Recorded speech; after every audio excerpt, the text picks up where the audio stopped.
Ladies and gentlemen, if I may just have your attention quickly.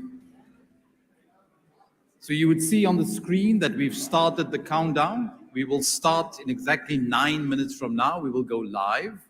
So if you still need one of those special drinks, I encourage you to go and get your last whiskey so that you don't have to go and do that once we start the program. If you need to go to the little boys' room, you're welcome to do so. If maybe during the course of the program you need to jump out to get out, just please be mindful of where the camera is so that you make sure that you don't cut the line of sight of the camera. So you would have to walk at the back and then you can go out, because if you do not do that, then everybody, and I mean everybody, will know where you are going, and when you come back, they will wonder whether you washed your hands. All right, so the countdown is start. We have 8 more minutes on the clock. Ramon will still play in the background. So Ramon Alexander, thank you very much for sharing your gift with us this evening. As I said, he's of course a jazz pianist based in Cape Town, working at Stellenbosch University, and is giving you a couple of local tunes. So 8 minutes on the clock, then we go live. If you need a special drink, I encourage you to get that now before we start our program.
Ladies and gentlemen, good evening and welcome to the 24th Science Oscars of South Africa, the National Science and Technology Forum Awards hosted in partnership with co-branding sponsors South32. I'm Gillian Arendse, your host in Cape Town, presenting with well-known SABC presenter Zai Khan in Johannesburg. Although Zai spent most of her career in TV and radio broadcasting, she has a passion for science and technology. She's an award-winning mathematics speaker and has worked for years in the innovation technology space at DSTV. Ladies and gentlemen, please join me in welcoming in Johannesburg, Zai Khan.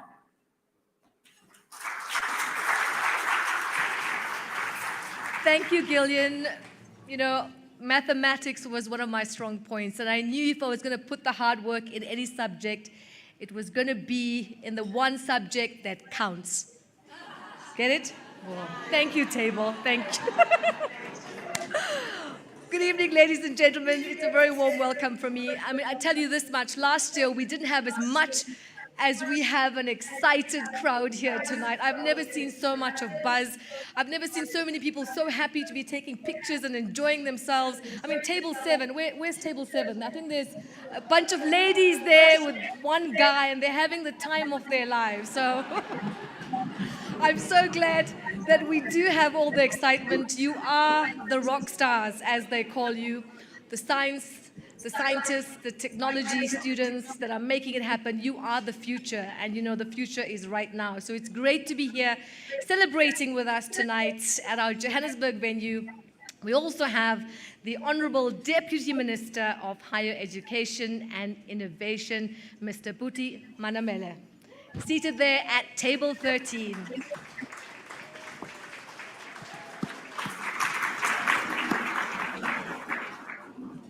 And supporting our minister tonight from the Cape Town venue, our very own, the Director General of the Department of Science and Innovation, Dr. Philemon Mjwaha.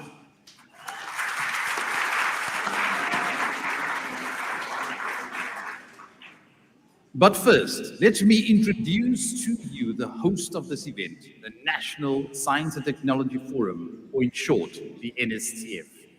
The NSTF is the largest national non-profit stakeholder body for all science, engineering, technology, and innovation organizations in South Africa. In existence since 1995, the NSTF has been an independent voice promoting science and innovation through collaborative effort. Tonight, the NSTF is recognizing the outstanding contributions of the awards finalists here in this room and via a live broadcast from not just 2 cities, in our online community as well. We welcome our YouTube audience who have loyally logged on to all the glitz and glamour. They may be afar, but we know that they're quite close.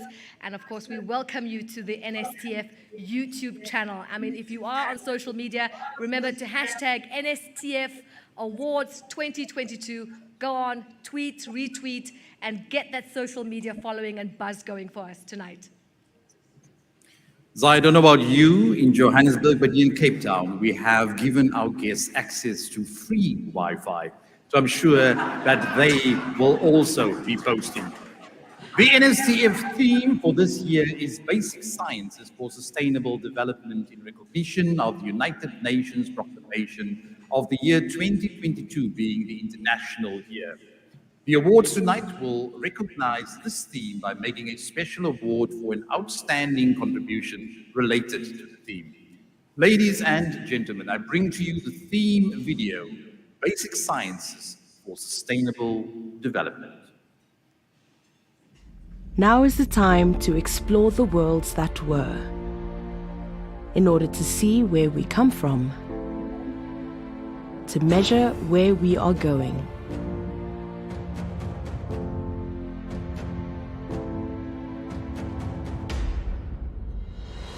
Now more than ever, we need to understand the world as it is.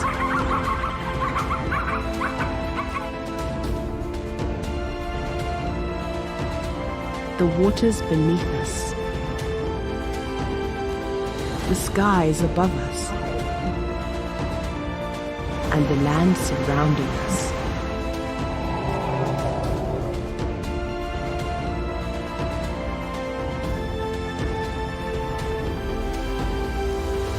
Now is the time to apply scientific knowledge, to energize, to restore,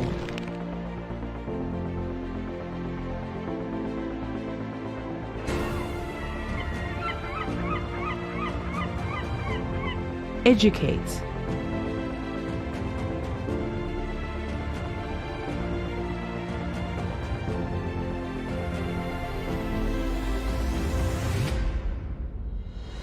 innovate,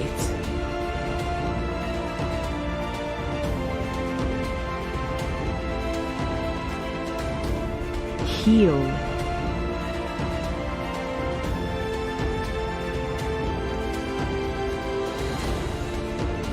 analyze,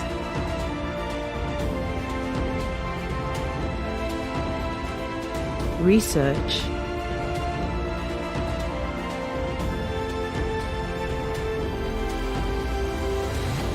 feed,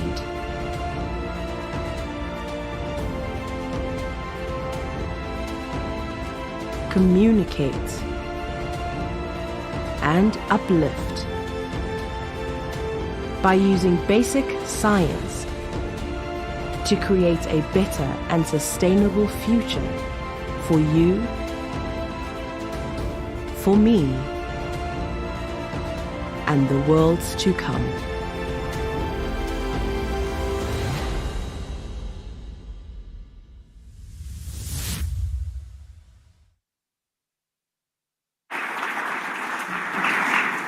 So there you have it, the theme for 2022. From South Africa's mother city, Cape Town, it is now my privilege to call to the stage the chairperson of the NSTF, Professor Ali Dansey.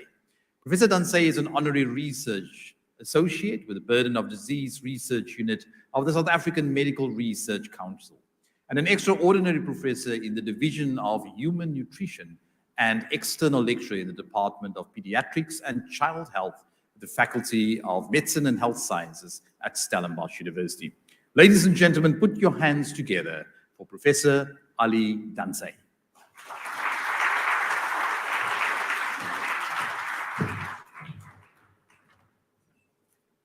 Thank you, Gillian. Good evening. Sambunani, Dumelang, Molweni, Goeienaand, Bona Serata, Bonsoir, and Guten Abend. On behalf of the NSTF Exco and Board of Directors, welcome to the 24th NSTF-South32 Awards ceremony. We recognize the Honorable Deputy Minister of Higher Education, Science and Innovation, Mr. Buti Manamela, representing the awards patron, the Honorable Dr. Blade Nzimande, and Mr. Haskell, the U.S. Consul General, Mr.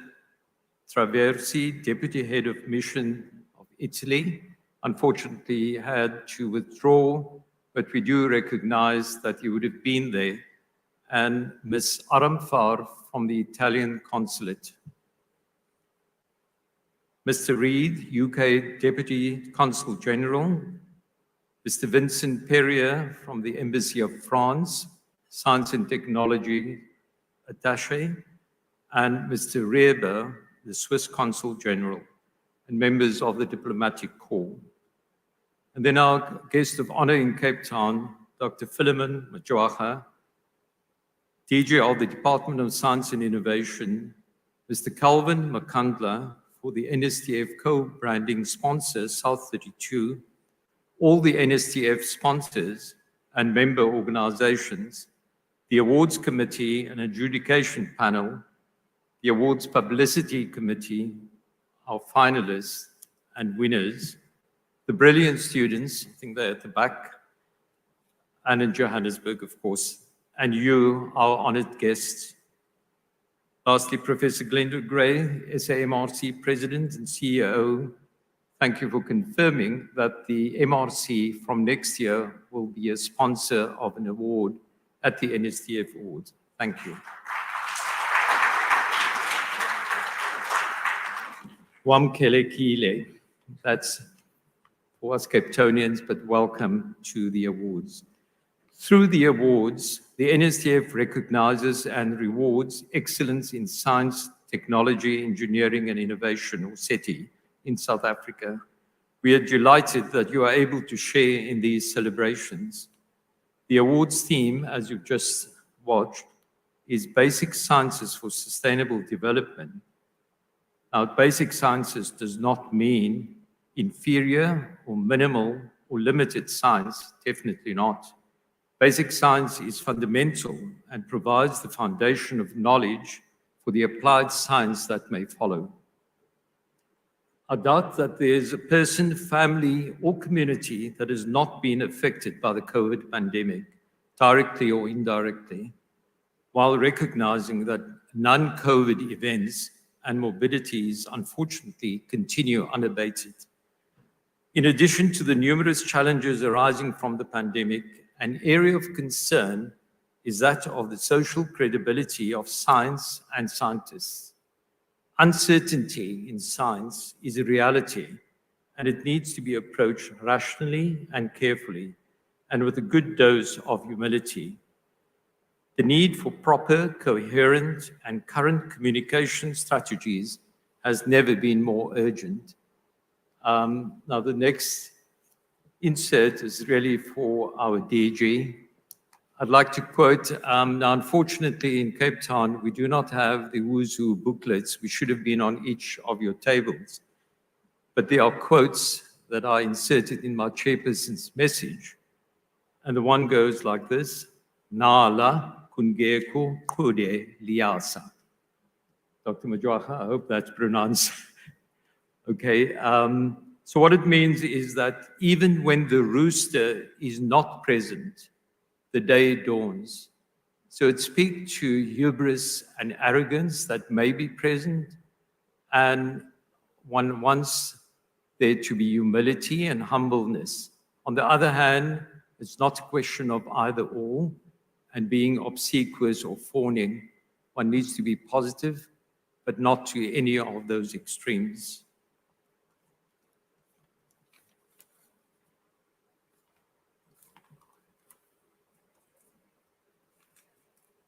Apologies. So now to the last part. I mean, I'm supposed to do the welcoming, but I always feel it is important to thank those that are involved in the awards and the functions. So importantly, congratulations to the award winners and finalists. Thank you for your superb contribution to SETI in South Africa. And I have to share with you that neither myself nor the EXCO knows who the winners are. So it's absolutely done objectively.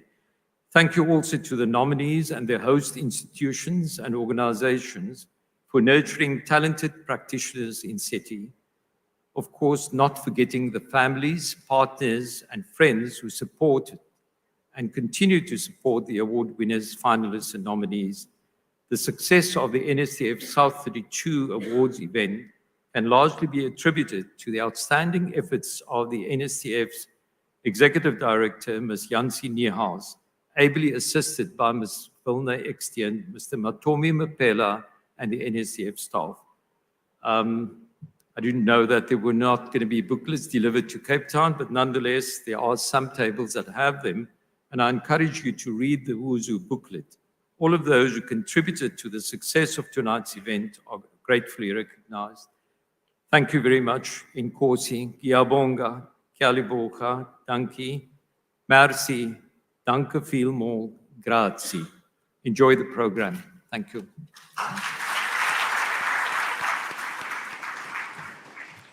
So big heartfelt thanks there to Professor Ali Danse. Now you've brought the glitz, you've brought the glamour and the prestige of the NSTF Awards. And this would not have been made possible by our co-branding sponsor, South32. The gentlemen are here, they're sitting on table 13. And we also welcome now the Vice President of Operations at Hillside Aluminium, Mr. Calvin Makabela, standing in tonight for his Chief Operating Officer, Mr. Noel Pillay.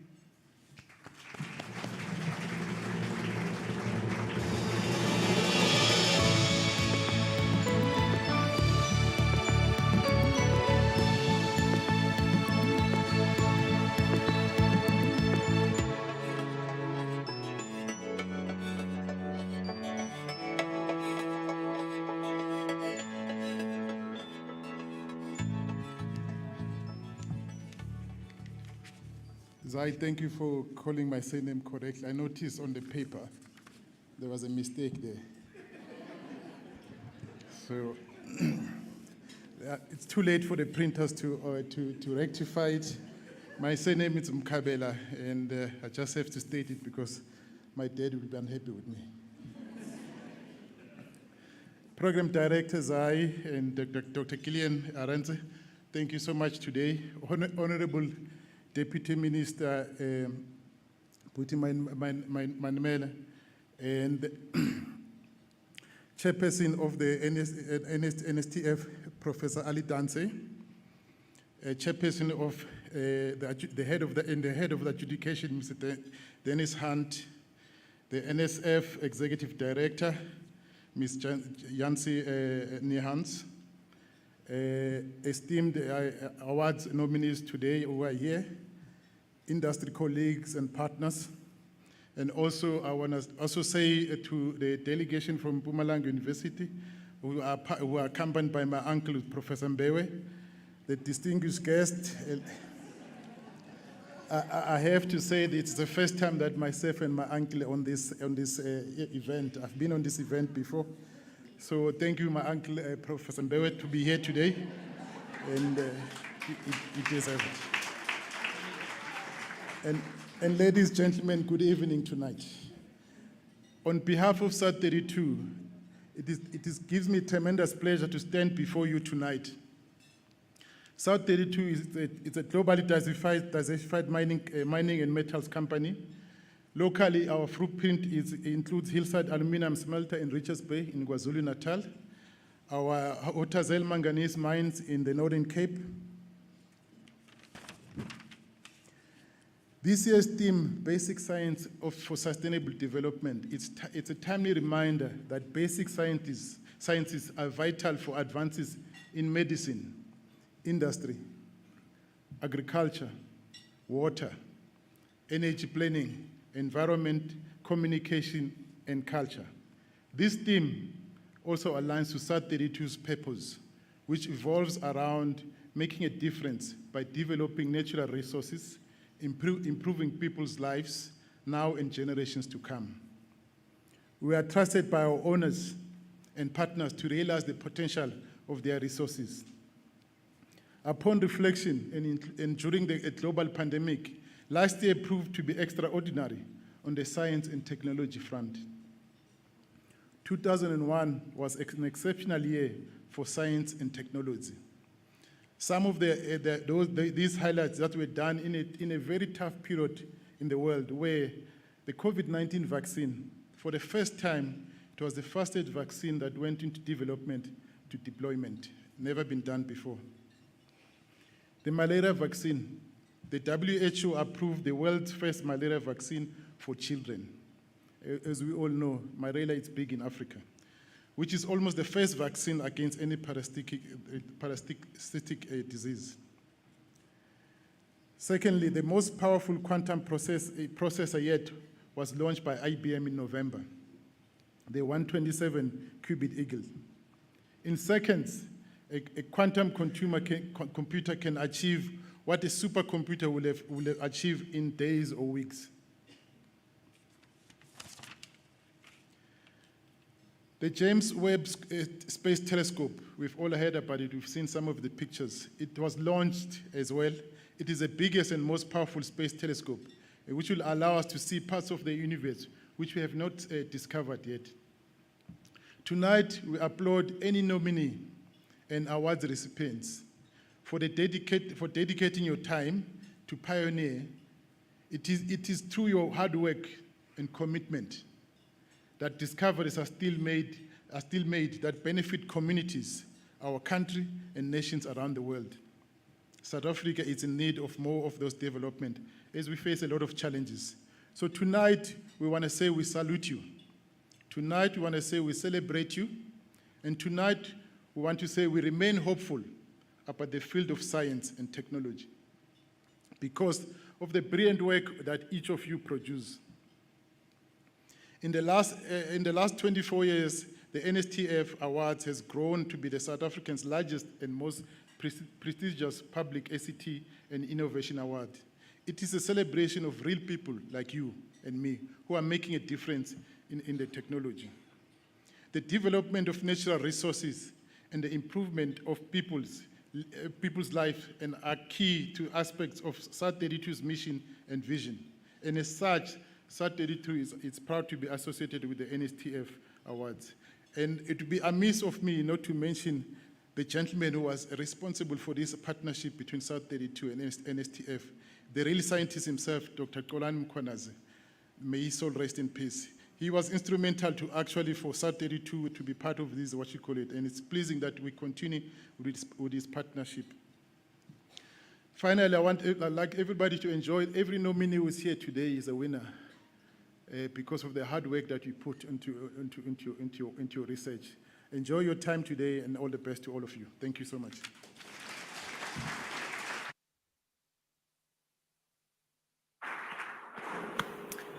I just want to say, seeing that uncle is there, thank you, cousin, for those words. It's good to be reminded that our research only matters if it impacts the lives of others.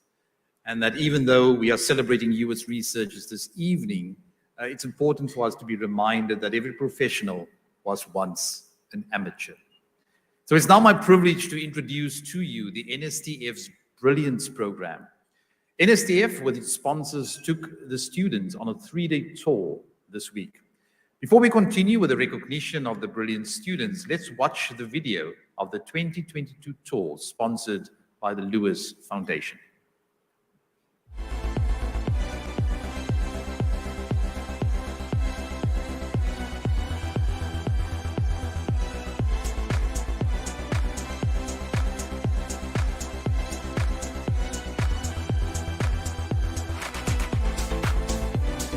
South Africa is quite rich, right? When it comes to fossils, it is actually like it has 40% of the fossils in the entire world. It was really fun learning about the history of humanity and how scientists consider Africa as where humanity began. The practical, expression of the out of Africa hypothesis. We're just doing it theoretically in matric. Actually, I've never been even in Gauteng before. It was my first time. Just knowing why they say, okay, life began in Africa.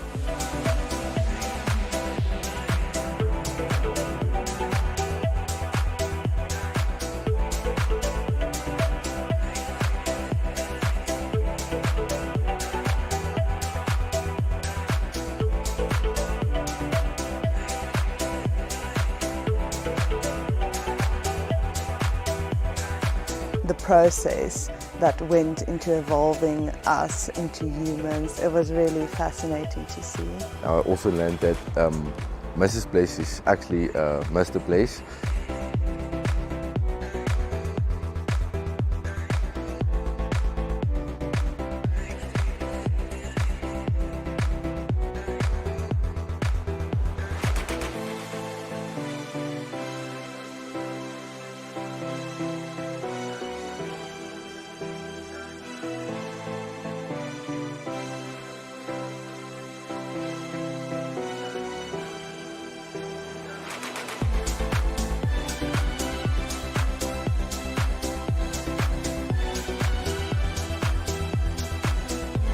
Do not use plastics and all those stuff and try to save the nature. I feel like we were exposed to its beauty, to a greater extent. And I found it incredible seeing how much actually comes from our country as well. You usually see the European countries with all their very rich history, so it was incredible seeing what actually comes from where we stay to.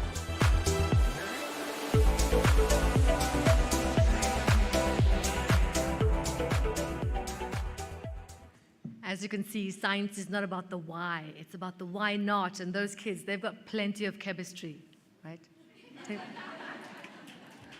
Anyway, the National Science and Technology Forum is committed to inspiring the youth of South Africa, as you can see, and it is exactly what the NSTF Brilliance Program does and has been doing for the past 21 years.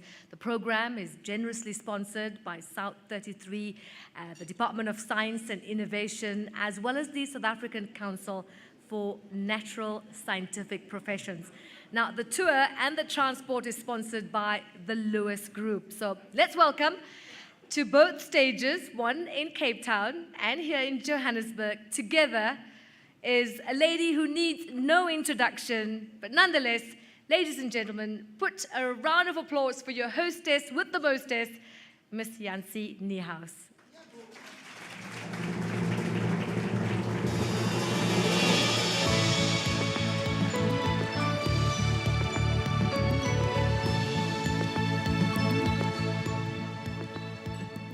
Wow, I hope I can live up to that side. Very nice, thank you.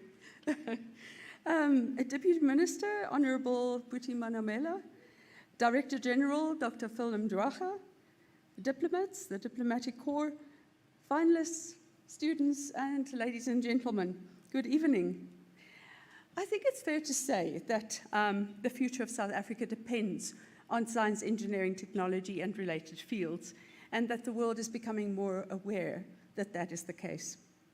The energy crisis cannot be solved without these. The crisis in health, in education, and the environmental disaster that we're facing can't be adequately addressed without people who are equipped with the right skills and the passion for solving these major challenges that we are facing. Therefore, the future of our country depends on young people who are excellent in STEM subjects and who make a choice for such critically important study courses and careers. That is why the NSTF Brilliant program is so important. We recognize top maths and science matriculants once they are registered for relevant courses at university. Tonight we have 3 years worth of brilliance with us, divided up between Joburg and Cape Town. Due to the pandemic, we couldn't host them for the past 2 years, and that was a great pity. We missed you guys, past 2 years. But this year we have all 3 groups here, or at least some of those, second and third years, but all of the first years. So we're very happy to have them. The 9 students who are studying in the biological and environmental sciences that started last year are also included here, courtesy of the Lewis Foundation. All the students are selected for their high marks in matric for physical science and mathematics. All of them had distinctions, and most of them had averages of science and maths of 90% and above. Some even achieved 100% in both subjects. They are the top achievers from the matric classes of 2019, 2020, and 21, selected from all over the country. At least 1 boy and 1 girl from each province are selected annually as the very top achievers who choose to study STEM-related courses at university. This year, we selected an extra student because the same top marks were achieved by 2 boys in Mpumalanga, and they both got 100% for both maths and science.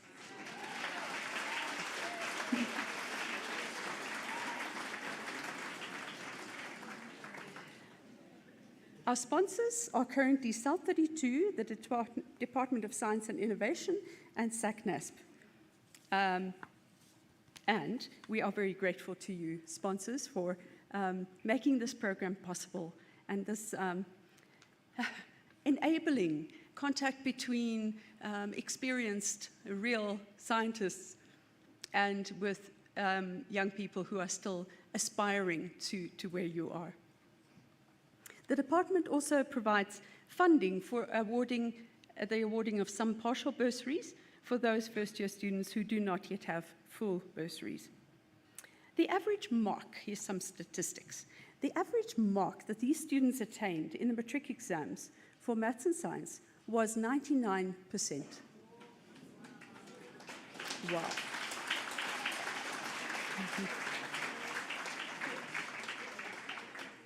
Most of them were also in the top position for science and maths in their provinces, which means that when they had all kinds of other options, including actuarial science and various business courses, they decided they would follow some STEM careers. Yes, you can give them a round of applause. Most of this year's students are black, 68%, but I must add that they are here on merit only. We do not select for race.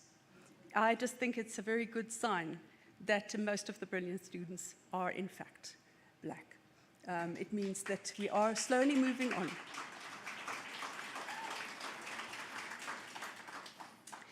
Seven of these students matriculated in quintile 1 and 2 schools. That means that they are the least resourced schools. They don't have parents who can pay fees that make the schools, of course, some enrichment and some comfort at the schools.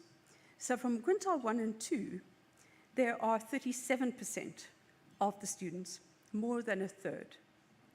There are 8 students from the quintile 5 schools, which are the best resource schools and often are non-fee or fee-paying schools. And this is 42% of the group. The remaining students who are from quintile 3 and 4 are 4 students, which is 21%. So I don't know if you noticed the numbers there, but it's almost the same percentage for quintile 1 and 2 as it is for quintile 5. And we've seen this across the years. This is now the 21st year of the Brilliant Students program.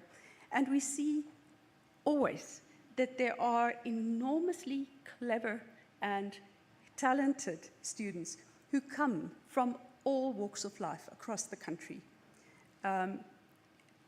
We know that there would have been more passes if the education was better in the lower quintiles, but the high achievers seem to achieve high results regardless of the circumstances, and I'm just full of admiration for them.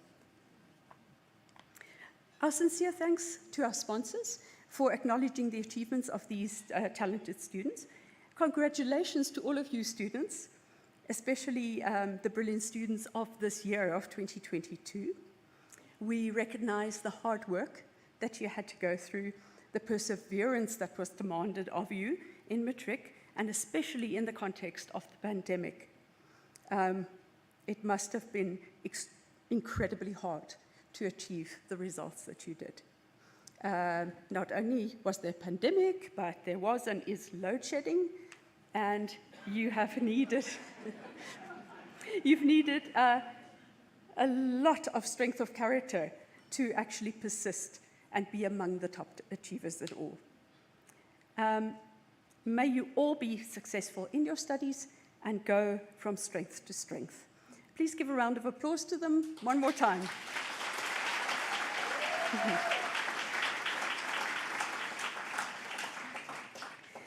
We will now listen to some of these students address the audience. There are 4 students. One is here in Johannesburg, and the other 3 are in Cape Town. I have chosen them to reflect the variety of students in terms of courses that they've studied, the provinces that they come from, gender and race. Oh, don't test me on these. This is I've tried roughly to do so. The first student is here in Johannesburg. He is Mr. Banele Butelezi, who is doing mechanical engineering at the University of Pretoria, and he hails from Mpumalanga.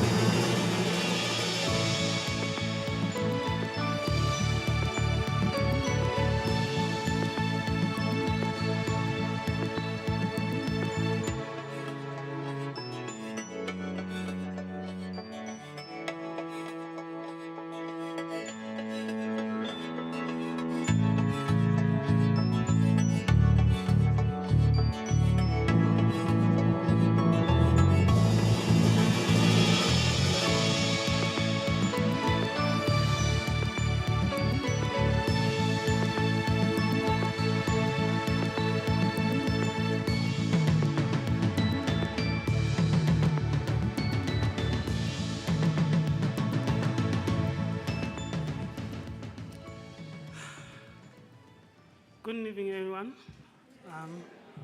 I must say there is a bit of some nerves. I'm a little bit scared. It's quite a big stage for me. I'm really honored to be in front of such brilliant people and students at the back. My name has already been introduced. I'm Banele Buthelezi. I'm from Mpumalanga in a small village called Feni, but being specifically from Godlomezi. It has been quite a good, informative journey so long.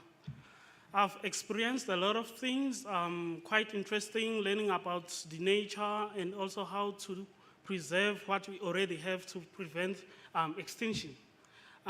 But I think the most important thing here that has contributed in me being here is science and the passion I have for maths and science.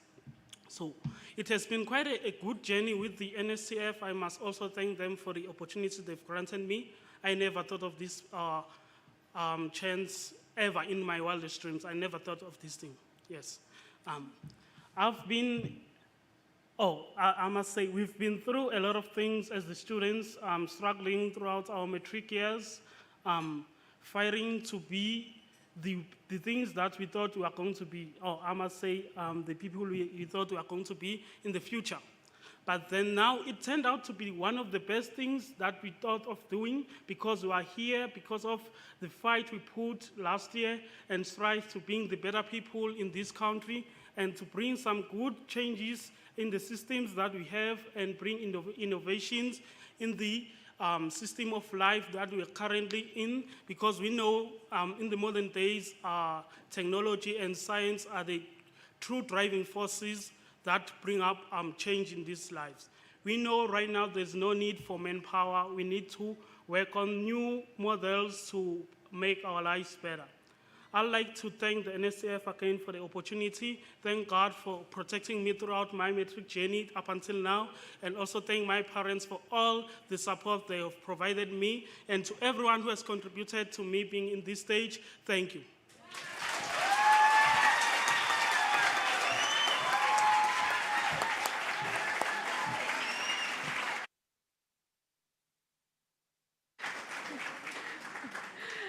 Thank you, Mr. Buthelezi.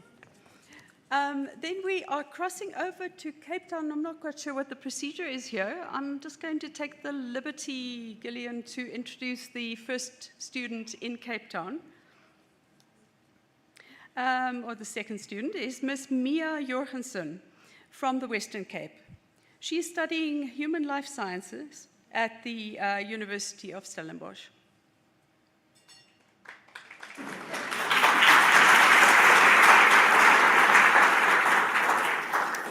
Good evening.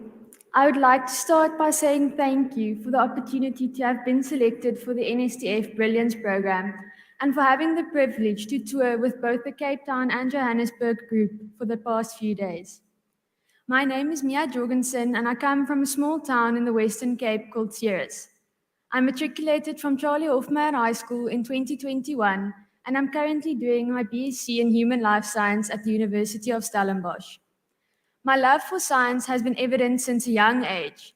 I have always inspected everything with great curiosity and had a hunger for knowledge, driving my parents mad with questions like how, what, and why. My dad has always said that having a job is something you need to do, but if you do what you love, it doesn't have to feel like work. And so my biggest wish has always been to find the job that I love so much it doesn't feel like work, and through doing that, helping those around me.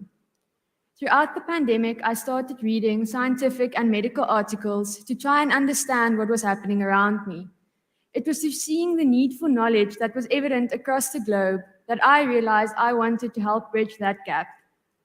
Seeing loved ones and loved ones of others lost due to a lack of known treatments to cure diseases has been another great driving force of mine. Science influences every aspect of our lives, and by going into this field, I am giving myself the opportunity to expand my knowledge and abilities in a variety of different disciplines and topics, giving myself the opportunity to feed my hunger for knowledge and fulfill my wish of becoming a lifelong learner. I look with great excitement at the innovative steps happening in the field, and I cannot wait to start my journey as a scientist. Thank you once again for this incredible opportunity and the opportunity to be inspired by everyone sitting in both this and the Johannesburg venue tonight. Thank you.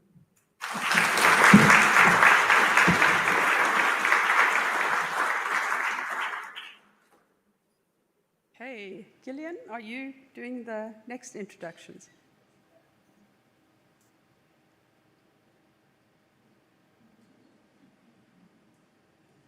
Okay, the students are leaving the stage, but there are still 2 students to talk. I'll just go and introduce the 3rd student, shall I?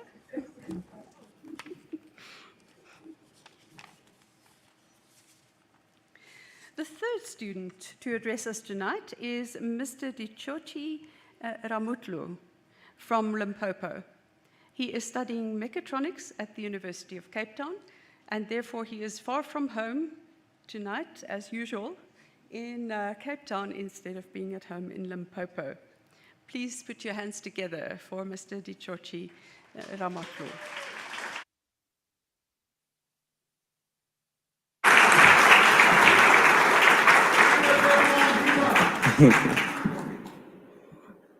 Evening, everyone. Standing before you is Dichochi Ramutlu from University of Cape Town, University from Polokwane, Seshego, a small location in Limpopo. And I think taking some sort of retrospective analysis from 1994 till date, I think we are not where we're supposed to be as a country. I think South Africa should not be a developing country in 2022.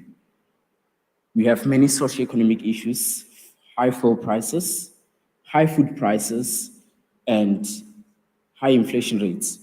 I think we as the people of South Africa, we as the academics of South Africa, have the moral obligation entrenched in us to step the country forward. We have the skills that enable us, and we have the potential that we can harness and use to step our country forward in the global society. I think South Africa should be at a much better place because of us as scientists, researchers, and engineers.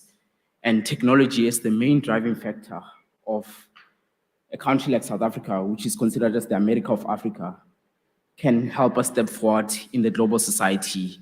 And judging by the fact that South Africa has good diplomatic ties with most countries in the world, I think we have the potential, we have the skills, we have the communication, we have great leaders, and we have officially academics who can help us achieve the great South Africa that we deserve. And I think instead of complaining, instead of judging, I think we should use the skills that are harnessed inside of us, the skills that were given to us by God, to step this country forward. Thank you.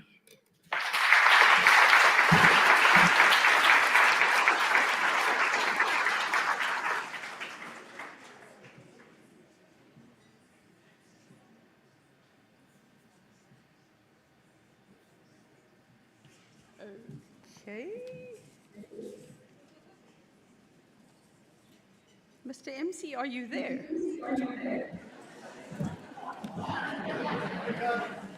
Yes, I am here, my dear.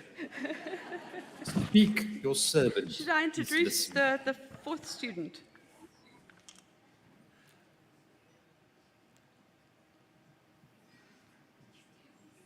Okay.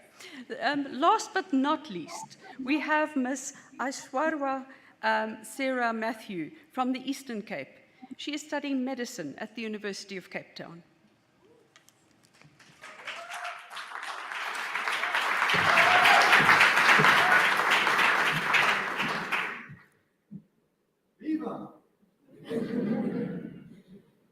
Good evening, ladies and gentlemen. I'm honored to have been selected to be part of the NSTF's Brilliance Program, and I'm truly grateful for this learning opportunity. Incredibly exciting, and I've had so much fun meeting new people. I've also had the chance to evaluate the role I would like to play in contributing to society. My name is Aishwarya Matthew. I come from Queenstown, a small town in the Eastern Cape. I matriculated from Queenstown Girls High School in 2021. I never realized how small the world I come from until I went to the University of Cape Town and primarily met people from the big cities, Joburg, Cape Town, and Durban. However, I take pride in having a humble beginning. I'm currently studying medicine at UCT. Committing to becoming a doctor was a last-minute call, specifically only at the beginning of matric. For some reason, the moment one expresses interest in studying medicine, the question that pairs hand in hand with this declaration is, well, why do you want to become a doctor? I was never able to verbalize why I wanted to study medicine. So I had to trace back to level 5 lockdown in 2020, when I had to self-study my schoolwork. When there was no rigid school system to instill discipline, I, like many others, had to find an internal drive. The source of that drive each day was learning content related to human physiology, beyond the scope of the school curriculum. I slowly realized that studying medicine would be why I would want to sit at my desk each day for hours, and practicing surgery would be a reward for that studying. I am someone who generally undermines what I know. Although grateful, I try not to become complacent with what I have achieved. This works for me because it forces me not to settle for what I already know, but to search for more to learn and master. This is what gives me purpose in life. Therefore, I hope to settle in a work environment that fosters learning and research, specifically in the areas of neuroscience or pathology. It has always deeply troubled me whenever I see friends and family wronged by negligence and apathy of health practitioners, where death sometimes is the price paid. Our healthcare system is bringing a practice of injustice rooted in a lack of compassion. One hears of cases where doctors delay diagnosing ailments because of a lack of basic observation. Delayed diagnoses risk patients' lives because the appropriate treatment comes too late. Thus, I'm motivated to become a doctor that patients trust, one that is committed to delivering healthcare offered. I hope to contribute to reinstating fairness and justice in healthcare. Besides devoting my time to studying, I enjoy playing tennis, drawing, rapping, and writing rap songs. So if medicine does not pan out well, I hope I can fall on my little musical talent. So watch out, Eminem. As aforementioned, I never settle for what I know. Thus, I'm still learning more about myself. I'm still learning more about why medicine was the right choice. It probably sounds like there is a lot of uncertainty. However, this learning process is the most enjoyable journey on which I'm happy to be. It is filling what is unknown with answers that is the ultimate goal in my life. Thank you.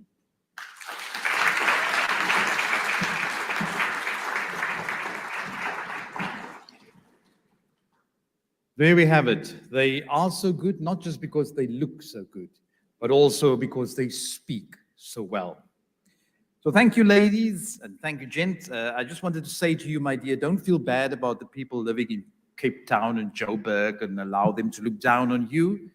You come from a town named after a queen. And for the student who was worried about the price of fuel and food, study as long as you can. Because if you do that, then parents need to pay for the fuel. And I'm very impressed by you, Mia. In lockdown, I was worried about where am I going to get alcohol and cigarettes. And there are you sitting and reading journal articles. Let's give a big round of applause from both Cape Town and Johannesburg, as well as from our virtual audience, as we congratulate all 19 students of the class of 2021 National Senior Certificate selected for this year's NSTF Brilliance program. I'm now going to cross to Zai in Johannesburg as we listen to the minister's speech. Let's give them another round of applause as they take their seats.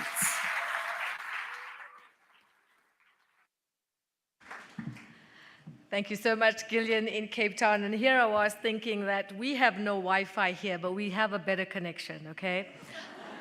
I lie, we do have Wi-Fi. It's the Houghton Hotel. You can log in for free. And remember to use the hashtag, okay? NSTF Awards 2022. There's more star-studded science and technology news to come. But right now, ladies and gentlemen, let's first welcome to the Johannesburg stage the patron of the NSTF-South32 Awards, our Honourable Deputy Minister of Higher Education, Mr. Buti Manamela.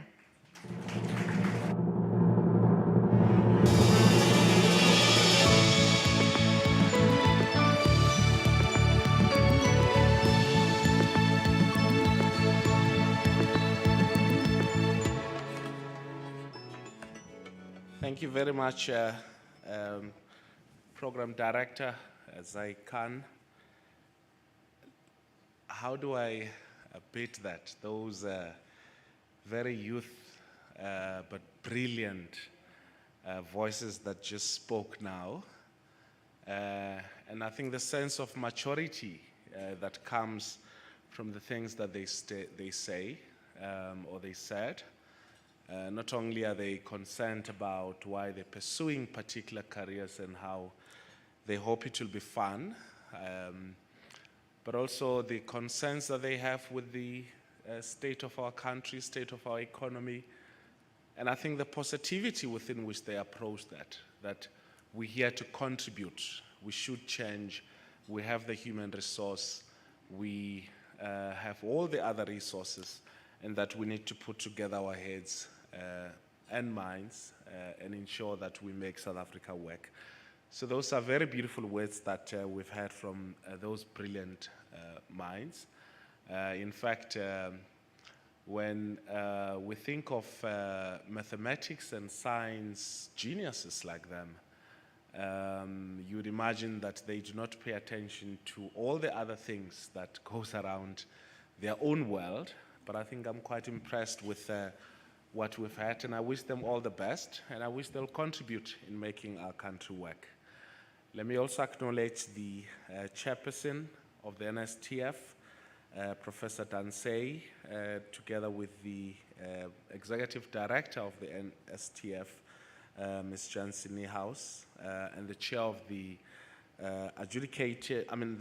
adjudication panel, Mr. Dennis Hunt, and our DG, Director General, Dr. Phil Mjwaha, who is in our Cape Town gathering, and also the sponsors to whom without these awards would not be as beautiful as they are. I doubt if people would have dragged their most nicest of suits and dresses for them to come here. So thank you for the sponsors and the different vice chancellors who are here and academics, but I think more importantly, those who would be receiving the awards today and the brilliant minds that have, the young brilliant minds who are the top of their peers. Thank you for having me here. I'm quite honored to be part of these awards.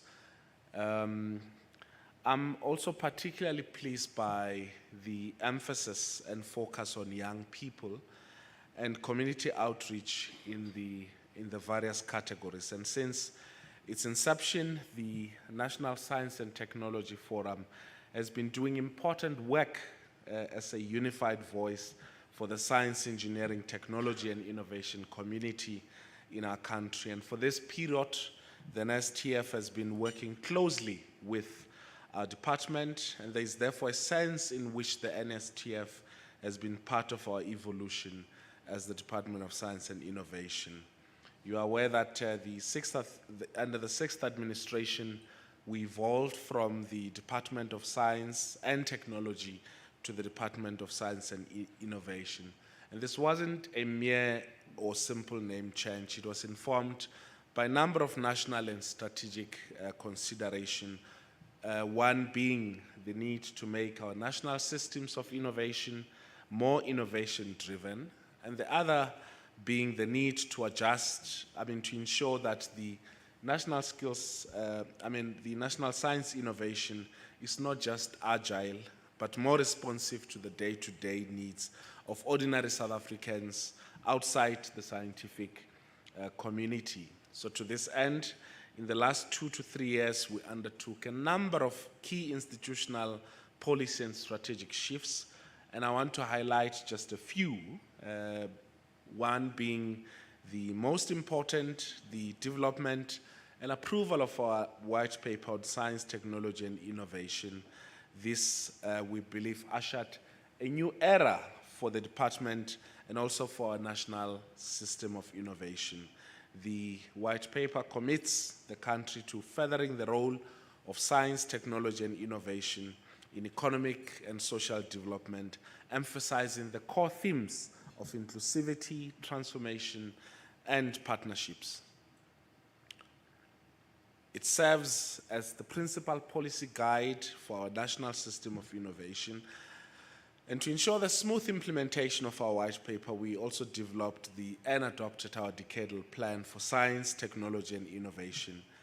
And this decadal plan guides us through the 2021 to 2021 to 2031, which, as you know, is aligned to our country's national vision, the National Development Plan. Now, decadal plan builds on the foundation of the national system of innovation and pivots the system to address societal challenges and contribute towards accelerated knowledge, digital, and innovation-driven, inclusive, sustainable socio-economic development. The plan also emphasizes 4 societal grand challenges, which are climate change, future-proofing education and skills, re-industrializing the modern economy, and the future of our society, as well as 2 key science, technology, and innovation priorities, health innovation and energy innovation. These strategic shifts, as articulated in our white paper and the decadal plan, have informed the key investments and interventions we've been making in the last 2 to 3 years. Our investments and interventions are also geared towards responding to the immediate needs of our country, as articulated in, amongst others, our President's address earlier this year. And some of these immediate priorities include overcoming the COVID-19 pandemic, a massive rollout of infrastructure, a substantial increase in local production, and employment stimulus to create jobs and support livelihoods, and also rapid expansion of the country's energy generation capacity. In support of the national effort against COVID-19 pandemic, we sought to reduce South Africa's dependence on imports. And as a result, together with the South African Medical Research Council and our entity, the Technology Innovation Agency, we led an initiative to respond to the local and continental demand for testing by setting up a fund to develop COVID-19 diagnostic tools. This initiative resulted in development of 2 diagnostic tests, one by Medical Diagnostic, which became the first test manufactured in Africa to receive approval from the South African Health Products Regulatory Authority. The second was between the CSIR and Cape Bio, which resulted in the successful production of a polymerase chain reaction COVID-19 diagnostic test kit, approved also by SAPRITE. It's our view that being able to produce these test kits locally is of strategic importance, and as it will not only increase South Africa's self-sufficiency in a time of high demand, but also contribute to reducing the trade imbalance with respect to medical devices, on leveraging long-term investment in South Africa's research development initiatives. In response to our country's energy challenge, this year in Feb, we launched the Hydrogen South Africa Society Roadmap for South Africa. And this roadmap seeks to guide the country in creating new growth sectors while transitioning to a carbon neutral economy. Part of our country recently, earlier this year, actually experienced devastating weather patterns, and this resulted in massive loss of life and damage to personal property and public infrastructure. And with the outbreak of these flights, particularly in KZN, through our entities and international partnership, we provided intervention in the flood recovery efforts in KZN. And part of this intervention included, was also provided in the form of satellite imagery of the affected sites, along with relevant expertise through our entities, the South African National Space Agency, the Council of Scientific and Industrial Research, the South African Risk and Vulnerability Atlas, and also the National Policy Data Observatory. So at the same time, we also are continuing with work in critical sectors of the economy with a view to strengthen existing capacity and unlock new growth areas. In this respect, work continues on modernizing existing sectors like mining through support for research and development, both to ensure a safer working environment for miners and to increase the lifespan of mining in our country. We are, of course, also making significant investments in helping to address the problem of food security through our agricultural bioeconomy innovation partnership program. These are some of the recent interventions that we undertook through the Department of Science and Innovation, and in line with new strategic shifts that are required by our legislation and also our strategic plans. By listing these interventions, I not only want to demonstrate the importance of having a national system of innovation that is responsive to our national needs and goals, but I also seek to demonstrate the validity of the international theme that is being celebrated here tonight, that of ensuring that science is applied in support of or towards achieving sustainable livelihoods. Ladies and gentlemen, it doesn't require a science degree to appreciate the danger of having a scientific community that believes that science must not actively concern itself with the well-being of or sustainability of human life. We need more and more socially conscious scientists and innovators, and I believe platforms such as the NSTF Awards are useful in helping us identify and support such scientists and innovators. As required by our policies, in particular the white paper, we realize that the interventions I've mentioned would not have been possible without our investment in meaningful partnerships, and therefore with the various key role players in our national system of innovation. And it is for this reason that we place this partnership as being of great value, which is our long-standing relationship with the National Science and Technology Forum. And for the coming years, our areas of focus will obviously include themes such as investments in health innovations that support the health needs of South Africa. And I was quite impressed with one of the students who spoke about some of the challenges that we face within our medical fraternity, and her willingness to use science and her passion for medicine to help resolve some of those issues. The development of digital economy innovations that will enable South Africa to participate more meaningfully in a future technology-enabled world. We'll also be enhancing our investment in future science-based innovations such as the circular economy. It is our hope that in pursuing these areas, we can once more rely on the support of the NSTF and our other partners in our national system of innovation. In conclusion, our work is geared not only towards enhancing our capabilities in specific areas of scientific endeavor, but we're also guided by the need to effect the necessary socio-economic transformation in our country. It is for this reason that it should concern us greatly that we live today in a world that is characterized by the paradox of breathtaking technological advances on the one hand, and vulgar levels of inequality on the other. It therefore seems to me that our major challenge is not much in how much we are able to bring our levels of technological innovation on par with those of the developed world, but rather how we're able to employ our local scientific expertise in the construction of a more equal and humane society. Congratulations to all those who are being honored here today, and we look forward to even greater achievements from all of you. And in conclusion, thank you very much for listening.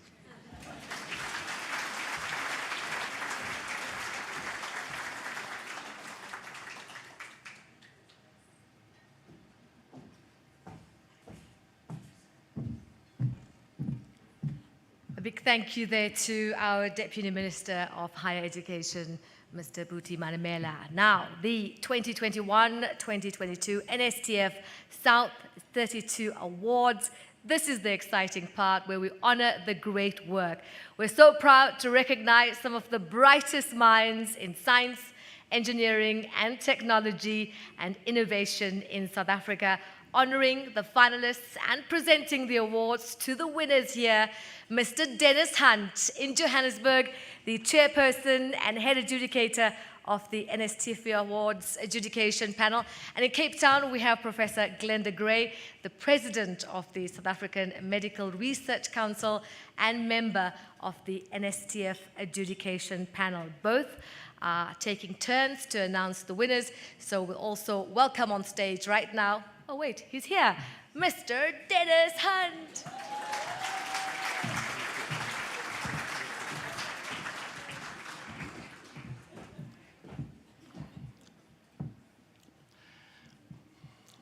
Mr. Deputy Minister, Mr. Buti Manamela, NSTF members, finalists, students and other attendees on YouTube, 277 nominations were registered last year for this year.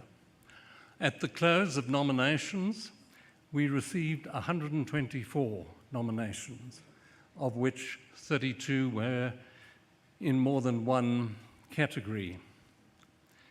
3 were too late to be considered.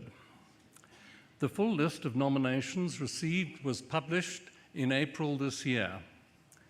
The NSTF continues to be proud of the extent to which achievers of our society have been prepared to make their names available for these awards and to tell us of their achievements. This is a tribute to the regard in which these awards are held and the commitment from the science and technology community to the objectives that the NSTF has set out to achieve. We make no apology for striving to reward research and innovations that have reached the level of delivering results for our economic growth. We remain open to suggestions as to how the awards might be improved and to partner with members of the National System of Innovation on existing categories or new ones. We note that our scientists keep pace with the demands of society. This year, we have 9 finalists who have either directly or indirectly in research or development related to the COVID-19 pandemic. We also had a pleasing response to the Special Annual Theme Award for Basic Sciences for Sustainable Development, with 6 finalists in that category. One of the pillars of our system is that we do not want to reward any contribution a second time. In the early years of the awards, the periods to be considered for that particular award were made short to permit those previously excluded from the system to have a better chance of an award. These periods have, with maturity of the awards, been extended. The pool of past winners has also grown, and some of those return for a further consideration. We set out in the rules this year, in more detail than heretofore, the conditions under which repeat nominees could be considered. Sometimes these are well understood and adhered to. Sometimes the nominations do not, sadly. This can make for some difficult and uncomfortable decisions, and interpretations for the panel. However, we do believe that it's important to encourage and recognize new work, new talent, and new faces. I'm especially grateful to my colleagues on the adjudication panel and their employers, as well as to the members of the panel of experts who are all named in the Who's Who booklet, which should be on your tables, and perhaps in Cape Town they can be shared around if necessary.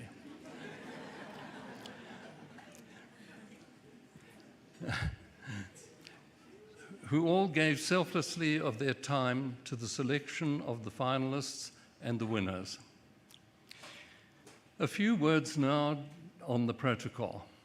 A finalist, by our definition, is a nominee considered eligible for the award. A finalist has made an outstanding contribution and qualifies to be considered in the category. The NSTF recognizes and celebrates all of the finalists.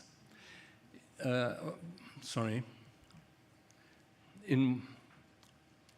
NSTF recognizes and celebrates all of the 56 finalists, some in more than one category, who were announced in the NSTF newsletter in May.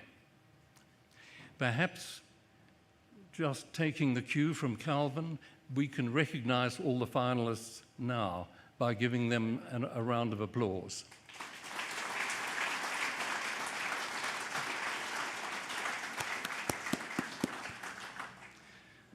A certificate has been prepared for each finalist and has been emailed to each of them. In one sense, they are, as Calvin said, all winners. This is the process for announcing the winners tonight.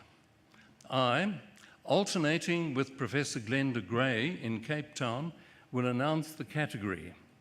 We will then announce the winner, who will then be called up to the stage.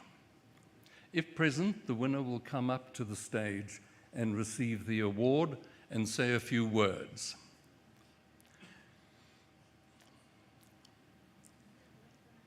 Scroll up, please. We will now switch to Cape Town for you to meet Professor Gray. Professor Gray is a South African pediatrician, clinical scientist, and activist specializing in HIV. In 2012, she was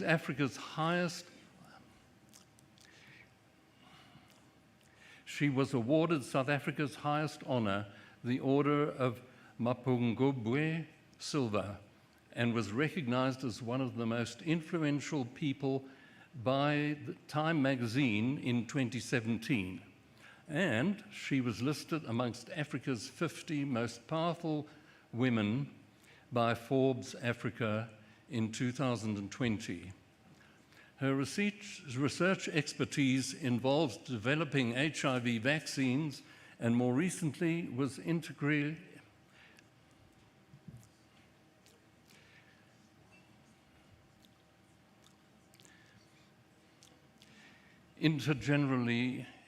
involved in COVID-19 vaccine research and development. Professor Gray will introduce the trophy and thereafter announce the first winner. So we're over to Cape Town for the first award being announced from that venue. Professor Gray.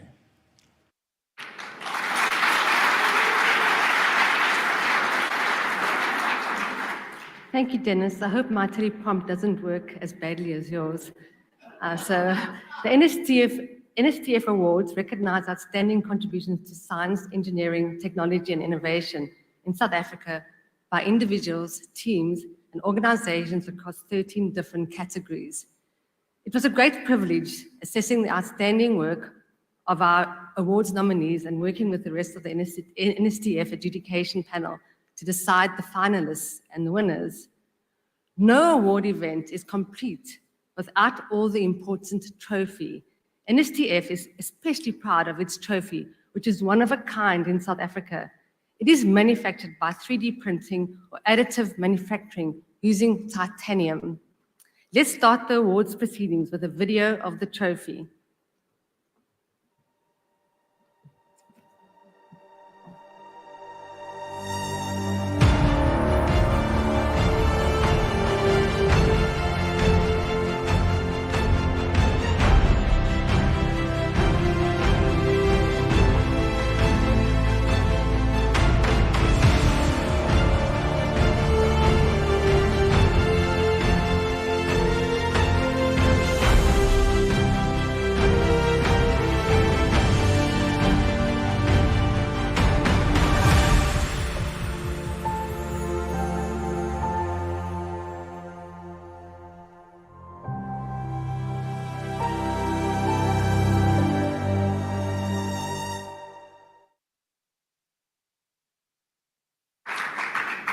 So the Department of Science and Innovation has been sponsoring this NSTF Awards for 24 years now. We recognize them through the presence of the Deputy Minister on the stage tonight in Johannesburg and the presence of our dear DG here in Cape Town. Let's give him an award. Let's give him not an award. Sorry. Okay. With the Deputy Minister, please join Mr. Hunt on the stage in Johannesburg. And the DG of the Department of Science and Innovation, please join me on the stage here in Cape Town. Our first award is in the special annual theme award category, Basic Sciences for Sustainable Development. It goes to an individual or an organization for an outstanding contribution to science, engineering, technology, and innovation in recognition of the 2022 International Year of Basic Sciences for Sustainable Development as proclaimed by the United Nations and is awarded according to the criteria in any of the other categories while meeting this objective. We will now show you the finalists for this award.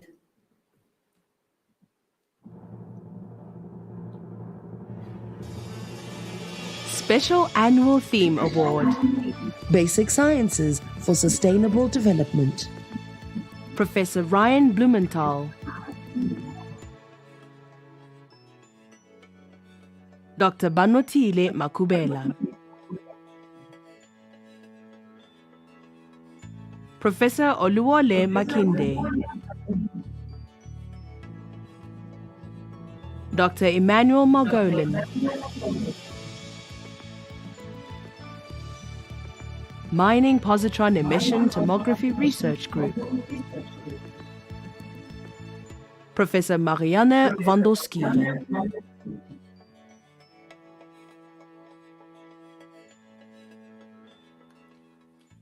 Okay.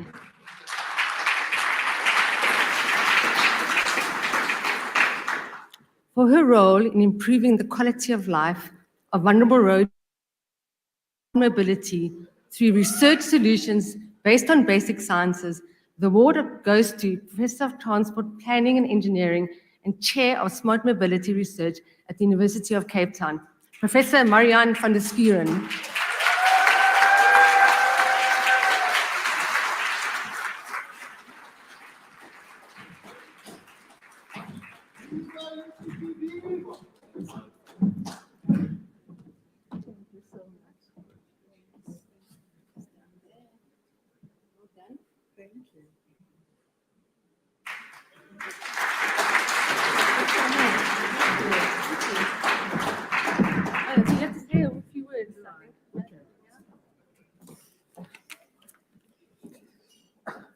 Thank you very much for this award. I'm almost speechless. I wanted to walk off straight away.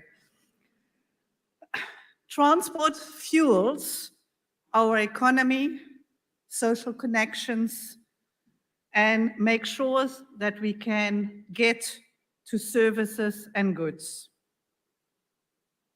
Transport globally and in South Africa is not equitable. There are major groups of people that are not accommodating or accommodated appropriately. This includes women, children, the elderly, and people with disability. I have dedicated my career the last 32 years in practice and in academia to making sure that we build safer roads and make sure that personal security is guaranteed in the modes of transport we use. In that way, trying to uplift vulnerable groups in our society. I would like to thank the institution that I've worked for the last 22 years, UCT, my colleagues, the students that have worked with me and supported the research, industry partners, including the funders of my research chair, my family in South Africa, abroad, as well as my industry family, the South African Institution for Civil Engineering. Thank you very much.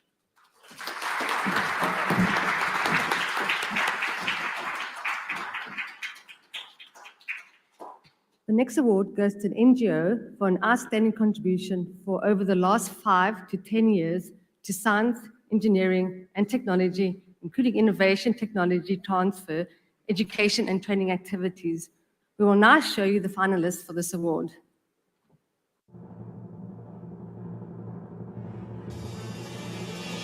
Non-Governmental Organization Award. Codemakers.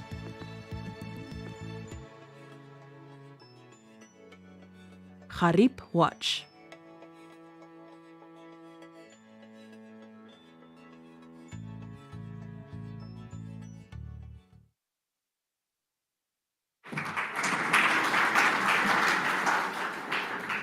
For their conception and implementation of super scientists, living scientists drawn and characterized as superheroes who educate and inspire young people across South Africa, the NGO award goes to Codemakers.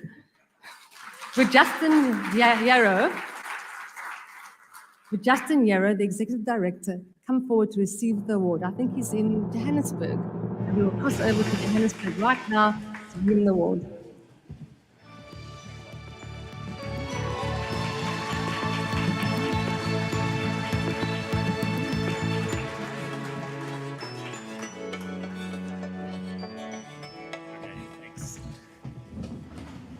So thank you very much. I am very honored to receive this award on behalf of our NPO and the Project Super Scientists. The vision of Super Scientists is to, for young people across South Africa to connect with living scientists that look like them and that are doing the sort of amazing science that you all are doing. You know, when you think about it, scientists really are superheroes with the abilities that you all have to change the world and to do the technical work that you do. I'd like to thank the nearly 60 scientists that we've worked with so far, especially those that were able to join us tonight. Here in Joburg, we have paleo scientists, HIV and TB researchers, and dinosaur scientists back at table 22. And the magic of super scientists come from the talented artists that draw the scientists into Marvel superhero-like characters. There are so many talented artists here in South Africa, and I would like to particularly thank Curtis Bonham, Hero in My Hood, and Clyde Beach, who's a fantastic comic artist. Most importantly, we dedicate this to all the young people who have been and will be inspired to pursue science. There are so many passionate, creative kids out there, and with the right mentorship, the right inspiration, and the right influence, you know, they're going to be here one day. I think the brilliant students that are here tonight really showed just how bright the future of South African science is. So thank you very much.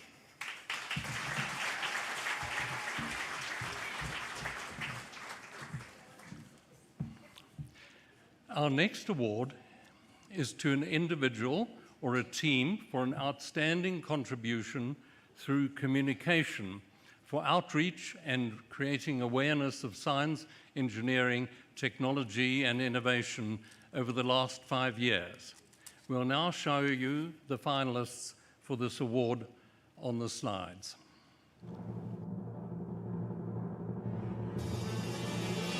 Communication Award.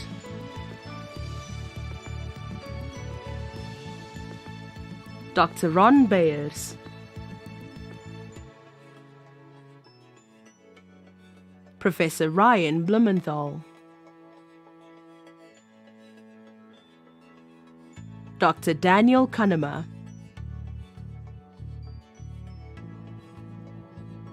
Professor Francois Engelbrecht and Professor Colleen Vogel,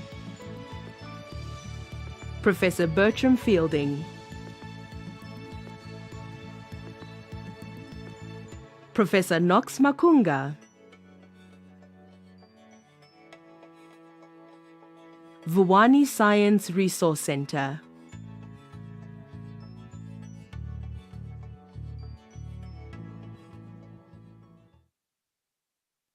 Education outreach for embarking on education outreach programs to the previously disadvantaged learners of Venda and its surrounds in order to stimulate their learning in maths and science, and representing South Africa at the International Union of Physics and Applied Maths, the award goes to the head of the Department of Physics at the University of Venda and coordinator of the Vuwani Science Center, Dr. Eric Maluta. Please come forward to receive the award.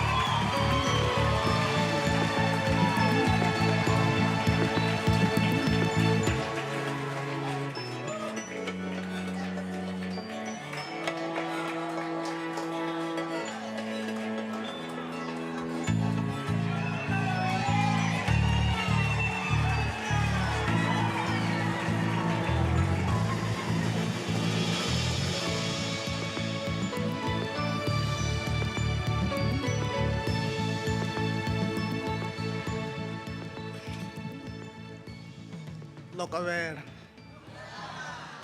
Ba.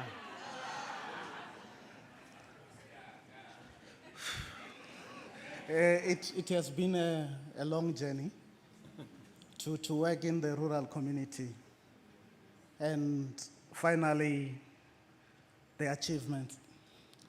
I would like to really thank the leadership of the University of Venda, who are also here tonight, who are supporting the STEM engagement to the rural community, where there are schools without laboratories, where learner doesn't even know what a thermometer is. But we are trying to push to say we need future scientists. Really thanks the leadership, the support, the team, and all support we are getting from DSI, SASTA, NRF to support the learners. And really, I would like to really appreciate the awards, to say we will really continue and work hard to bring the future scientists. Thank you very much.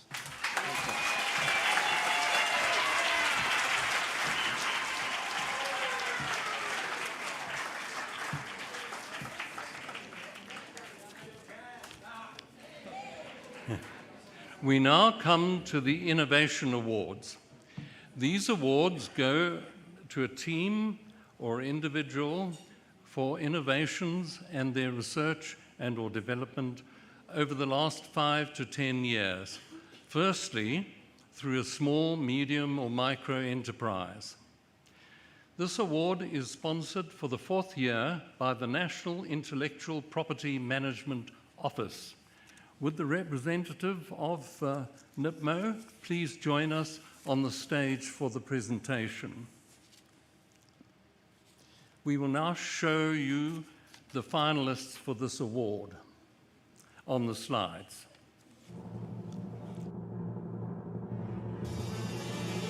Innovation Award, Small, Medium and Micro Enterprise, sponsored by NIPMO. Diagnostic Aptamer Technologies Aminotech. Oster Biomaterials. Thermtron Scientific.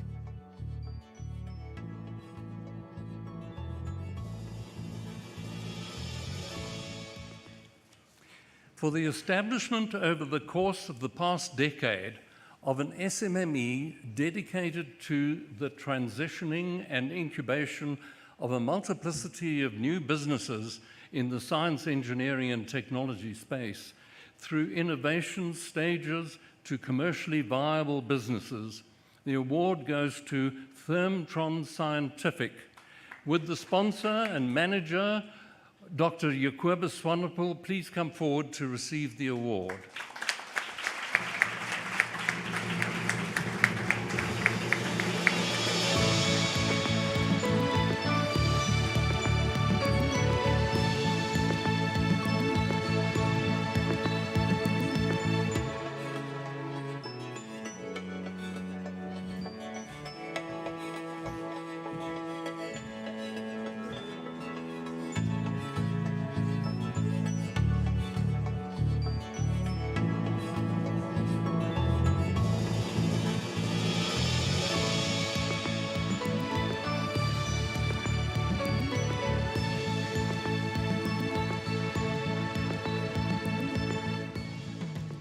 Good evening, everybody. It was a long journey. We have a family business, Thermtron Scientific, that is between me and my wife for the last 27 years. And over this 27 years, we developed many technologies and we implemented globally, from Russia to the UK, and also in Saudi Arabia and South Africa. And this is really a big award for us. I believe in innovation, and I think South Africa needs innovation, and we need to implement technology and engineering. So I just want to say thank you for everybody, and then to my wife, Stefani, that was my partner for the last 40 years, and developed this business with us, and my two children that is here with us, Anzu and Udet. You did the journey with us from small children to adults, and you know what is the ups and downs when you do innovation. It's not always the rosary or the rose that you see, but it's going up and down. But thank you very much.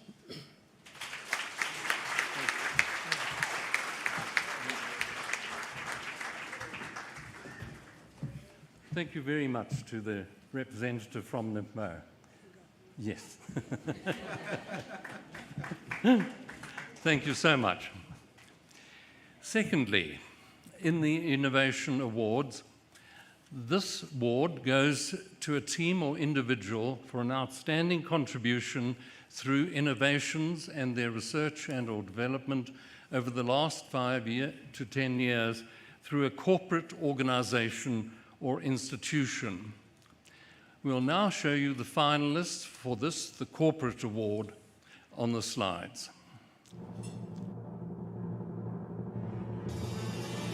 Innovation Award, Corporate Organization. Biofarming Research Unit. InnoFid.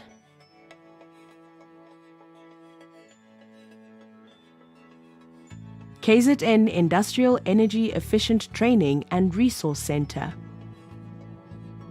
Mining Positron Emission Tomography Research Group.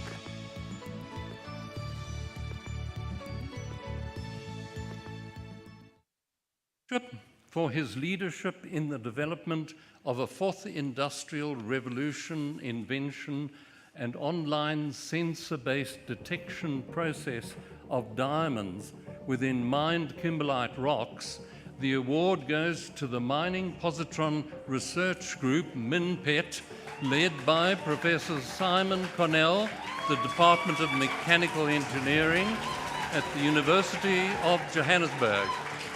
Would Professor Cornell please come forward to receive the award?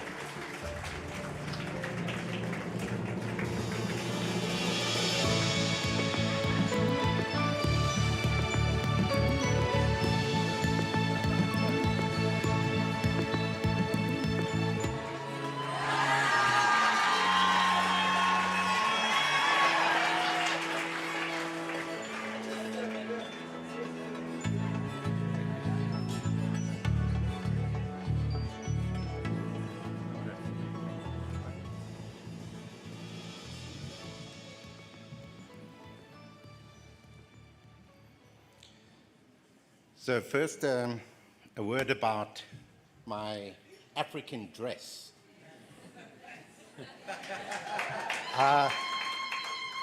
This is the traditional African dress of Ghana. Thank you, Gideon Bentham, if you're out there listening.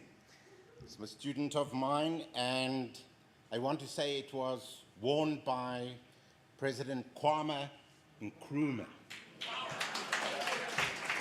And that was during independence, and it's very special because he introduced the concept of diversity in Africa. So we have a diversity, folks, and I feel that I can come here in my African attire and represent diversity. So I also want to say one of the bylines that we've been seeing is from fundamental or basic research to innovation, and especially want to talk to the young people because we left you a very hot planet, and I feel a bit bad about that, but we're looking to you to fix that, and definitely you will fix it by research, innovation, and for us in our team award, the basic research was looking for the dark vector boson at CERN, and that led us with particle physics, nuclear physics, and engineering. It led us to this innovation, which we hope is going to make a wealthy Africa. It will be the start, we hope, of transforming universities so that they become the African MITs, the African Harvards, and so on, and become wealthy and wave goodbye to fees must fall. So, I also want to say this was a team award, so let me quickly recognize everyone. It's very, very special. The University of Johannesburg has a commercialization committee of council, and then that also has a company that helps it commercialize called UJ Invent, and then there's a technology transfer office, and then it gets down to us where money is less, and we have now many collaborators. I want to thank many students. I would like to thank technology partners, very, very excellent industry partners, venture capitalists, first customers, and then finally family. Thank you all very much.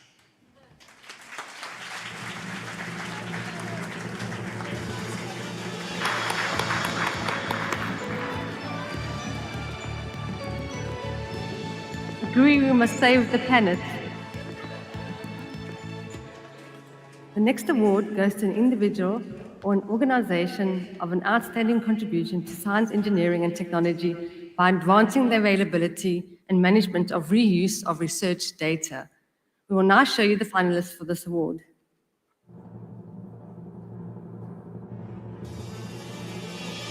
Data for Research Award. Professor Nigel Bennett. Center for Science, Technology and Innovation Indicators. Network for Genomic Surveillance in South Africa. Professor Lee Rosniak. Professor Yves van der Peer.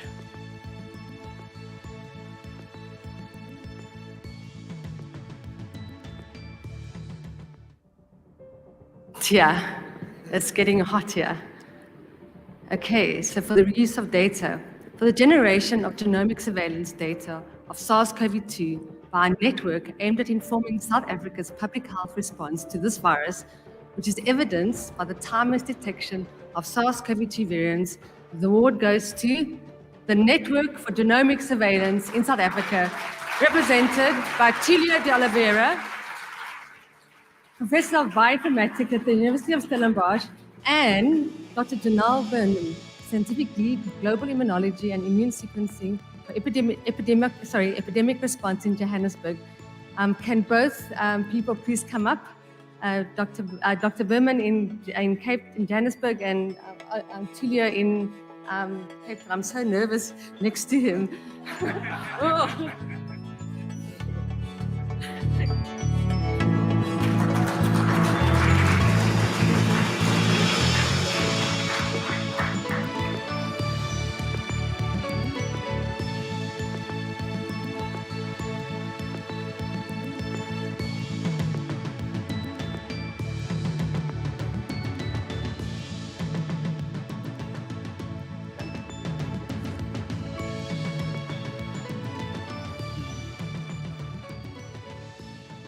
Okay, so we had a double award both in Cape Town and Johannesburg, yeah. And just to highlight that this is a really team effort, yeah. So before I continue, I have 4 members of the team that I would invite to come here to the stage with us, yeah.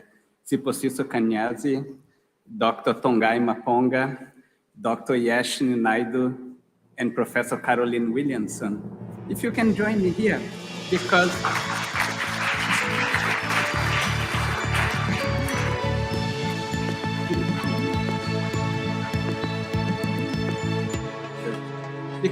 that was really the beauty. Yeah. What we managed to do in this network, yeah, is to put like 10 different universities in South Africa, the National Health Laboratory Service, the NICD, to work together with full support of the South African Medical Research Council, the Department of Science and Innovation. And then what we really show the world is that if we work together in South Africa, I really believe that we can lead the world there. And so more than ever, that's not a word for me, it's not for Janelle, it's for all of us. Thank you so much. Yeah.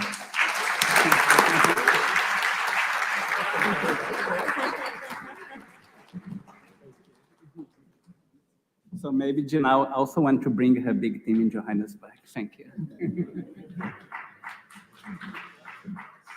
Okay, we have a few more representatives, so come on stage, everyone. I think from our side, from my side, I also want to thank all our teams. I think today is kind of an acknowledgement of 2 years of incredible work, dedication, and selflessness. And yeah, I just want to celebrate you all, celebrate all the effort that you've given. Do we have enough space on the stage? And also, of course, to thank, our generous funders, thank our government for being so engaging and willing to listen when we had something to say. And of course, to thank all our families for your support throughout this pandemic. And thank goodness we're almost out of it.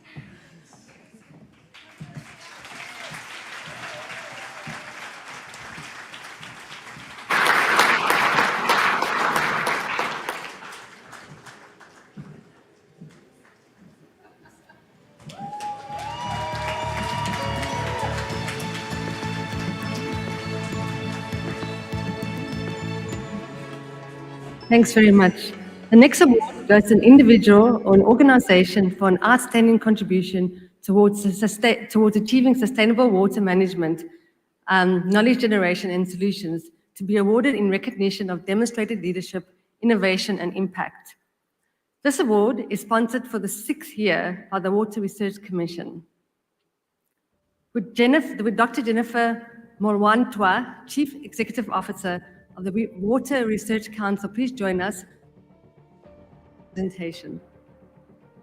We will now show you the finalists for this award.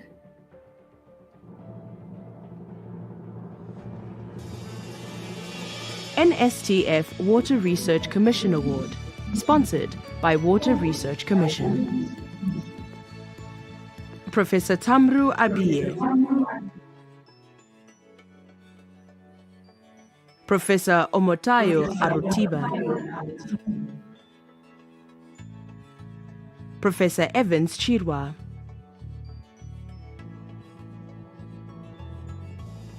Dr. Tatenda Dalu.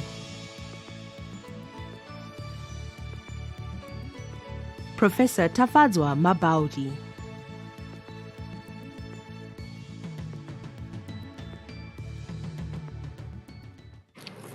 So for the introduction into South Africa of the use of biological analogues in advanced water treatment and water recovery applications in metal halide heterogeneous photocatalysis, the award goes to the Professor and Rand Water Ward Research Chair, Department of Chemical Engineering of the University of Pretoria, Professor Evans Chowa.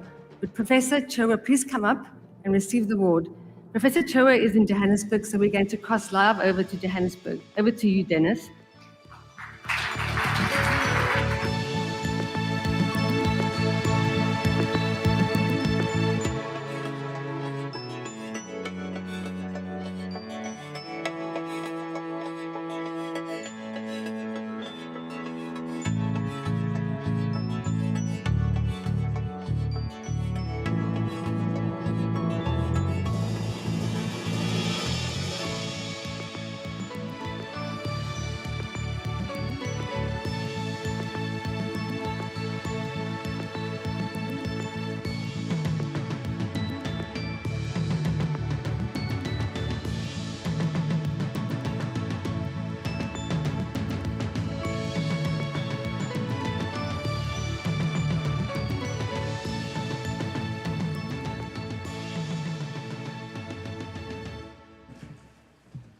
Wow.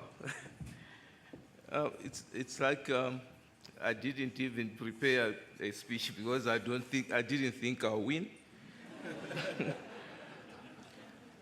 But we are here now.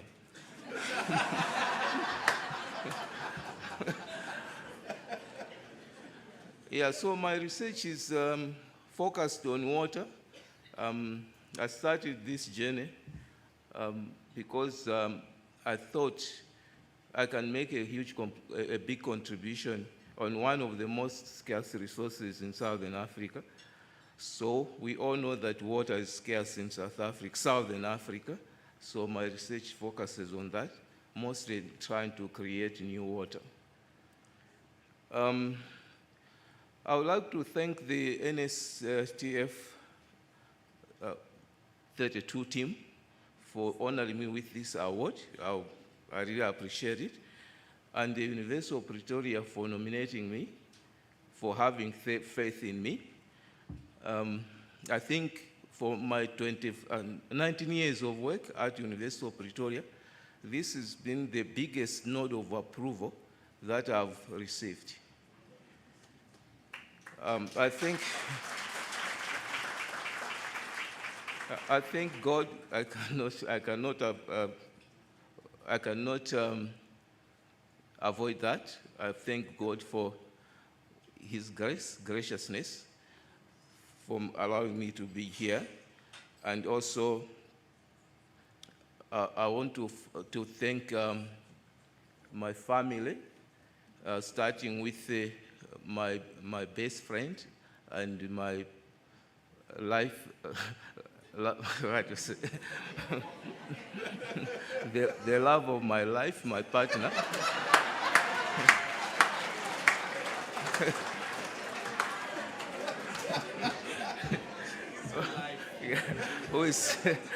Who is sitting at table 26 there. Thank you very much, Susan, for your support when I feel like I'm being discouraged. You encourage me to go forward. I also thank my family, my brothers and sisters, for their prayers in Malawi, and my family that is in Malawi. I cannot receive this award without mentioning the people who do all the work, my students, my postgraduate students, master's, PhD, postdocs, who work very hard, and this award belongs to them.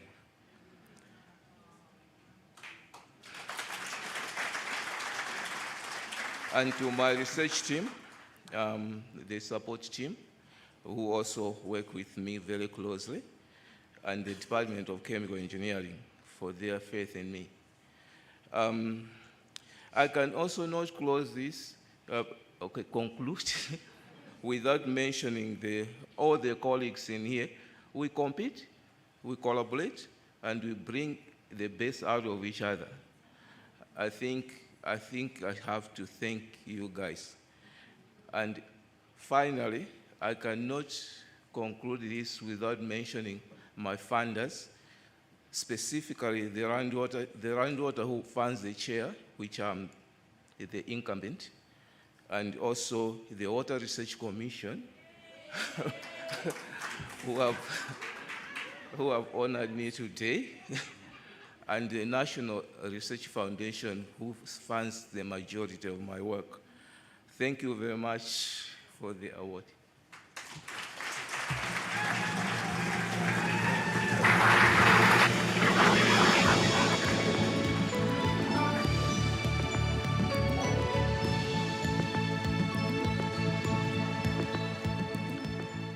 We now cross back to Cape Town for the next award.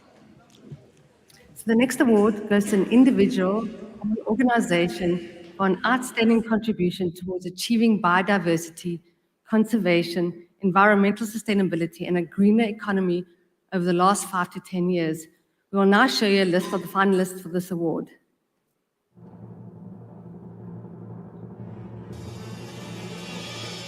Green Economy Award.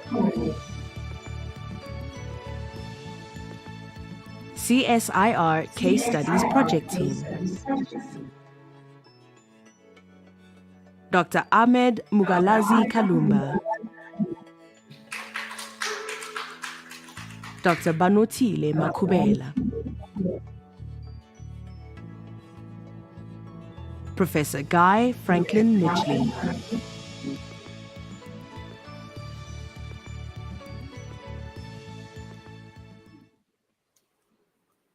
For a contribution over 2 decades to the understanding of the risks of climate change to endemic biodiversity and ecosystems, both nationally and globally, to the development and response options and public communication thereof, the award goes to the Distinguished Professor and Head of Global Change Biology and Interim Director, School for Climate Studies, University of Stellenbosch, Dr. Guy Midgley. Professor Midgley, please come up.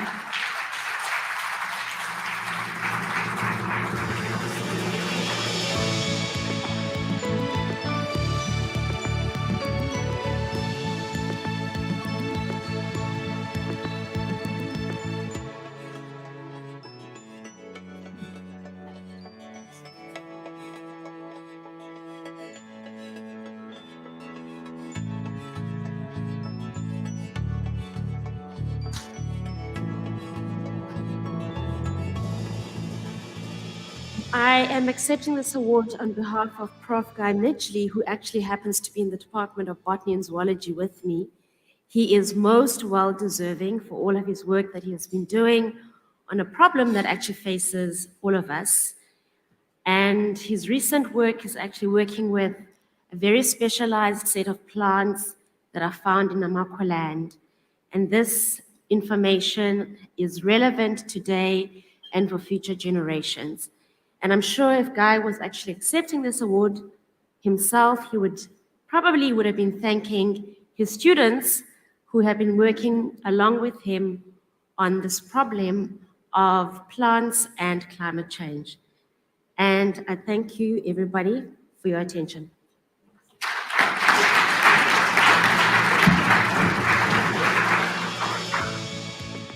We now proceed to the Engineering Research Capacity Development Awards. There are 2 awards sponsored by Eskom, one to a male and one to a female researcher for engineering research capacity development over the last 5 to 10 years. Eskom has been sponsoring these awards since 2003. Hutatis Mate, the General Manager of the Research, Testing and Development of Eskom, please join us on the stage at the Johannesburg venue, please. We will now show you the finalists for this award.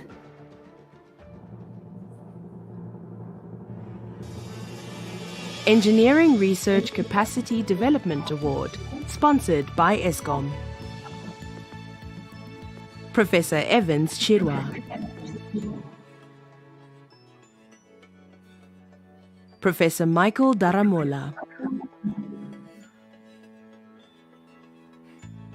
Professor Bezo Mabuba,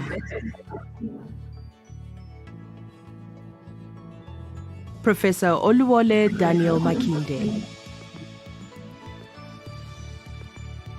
Professor Sehliselo Ndlovu, Professor Wellington Didibuku Twala, Professor Marianne van der Skieren,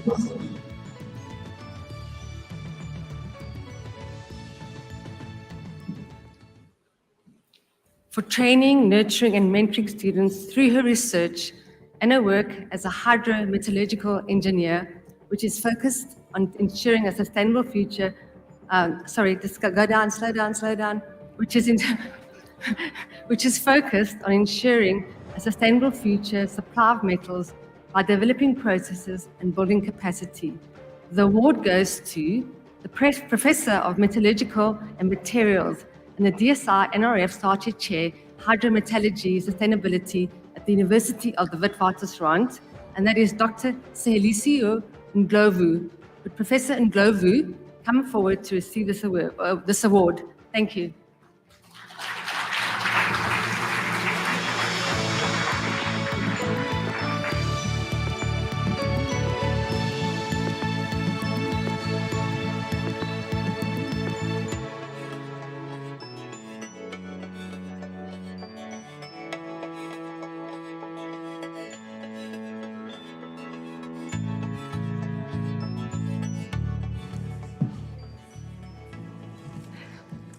I think I'm one of those people who didn't also expect to win, but fortunately I just written a small speech just in case. So I just want to start by just reminding everyone that metals are everywhere, and I'm sure that from the moment you wake up in the morning to the moment you go to bed, you have been influenced by, all your activities are influenced by metals. And as a metallurgist, I want to remind you of the importance of metals. So I would really like to thank the awarding panel for bestowing on me this award, which is very wonderful indeed. I was watching the video on how they make it, and I was looking, those are our metals that we extract from underground, and they are being used to make these things. So I'm really grateful for the support also that I've received from my university, the University of the Witwatersrand, and also my school, the School of Chemical and Metallurgical Engineering. It would not have been possible to reach such achievements without their support, and they've really been very instrumental in providing the support that I've had in order to train and develop new generations of researchers in the field of extractive metallurgy, and also young professionals that are going to be working. I was listening to the speech today that was given by the Vice President of Ulster Aluminium, talking about the importance also of metals, and that really resonated with me because metals are really the cornerstone of all our existence. I would also like to recognize my fellow finalists for this award. I really want to say I look up to you. You have set the benchmark of excellence for me, and to be on the same list of these people. When I was watching the nominations there, and I was thinking, oh, these people are all very brilliant. So it's really an honor to be on the same list with all these deserving finalists. And last but not least, I would like to extend my sincere gratitude to my family. I've got my sister, she's very excited there. I know somebody brought an uncle, I brought my sister today. And I want to say thank you to my husband. I know he's watching through YouTube in Canada. He's working in Canada at a mine also. So we are a family of metals and miners. So I would like to also appreciate his unwavering support, and also all my brothers and sisters and my family and friends. And lastly, I would like to dedicate this award to all my fellow extractive metallurgists. I know that they are all excited as I am today. Thank you so much.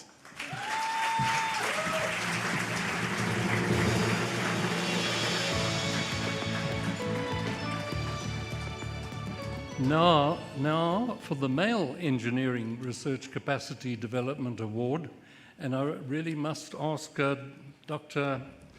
Matea to please come back to the stage from Eskom. Okay. Thank you. in this category for developing research capacity through the development of sustainable construction methods and practices. The winner is the Professor, Construction Project Management and Leadership, Department of Civil Engineering at UNISA, Professor Wellington Twala. Please come forward to receive the award.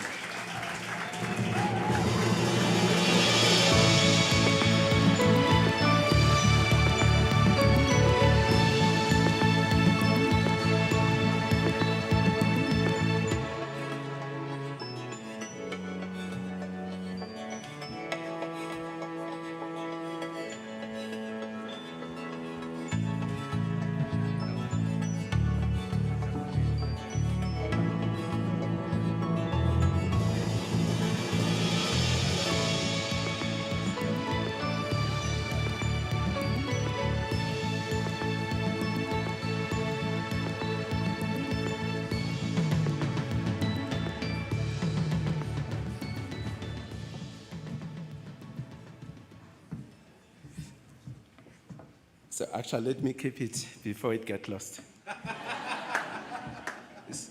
So actually, good evening, South Africa. So good evening. I've got so many students in the other parts of the African continent. So I think it has been a long journey. So I've graduated in this capacity building. I've graduated more than 100 master students. I no longer count them. In terms of PhDs, I've graduated over 40 PhDs. So, actually, in terms of my students, where my students they are now, I've got students who are vice chancellors now, deputy vice chancellors, deans, and HODs. Also in the industry, they occupy senior position. If deputy minister, they say I've not done something in the country. I've done a lot in terms of capacity building. Thank you. So actually, then second, I would like to thank in terms of my universities, in terms of the University of South Africa, UNISA, in terms of the senior management, in terms of the support. So, and further to that, Minister, I think in terms of the NRF, the work that has happened is actually funding from the NRF, which have assisted in terms of supervising, in terms of funding the student. Otherwise, without the National Research Foundation, many students, including South African students from SADC, from other African countries, it have actually assisted them. So I think we need to acknowledge that. So just furthermore, so there's some other people whom I like to thank, just to highlight. There's one professor from the University of Johannesburg, Professor Clinton Ipavo.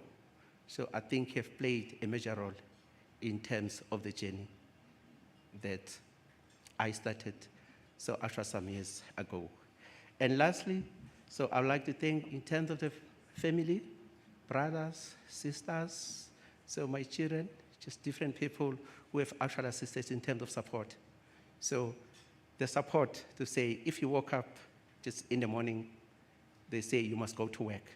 So if things are tough, you find in terms of management, they give you a lot of work. So you don't have time for them. What happens now? That because support you get from them is highly appreciated. So otherwise, Deputy Minister, I used to confess one thing. So in fact, I used to be a handsome guy, but what happened? So in terms of my students, they took it all. They gave this thing.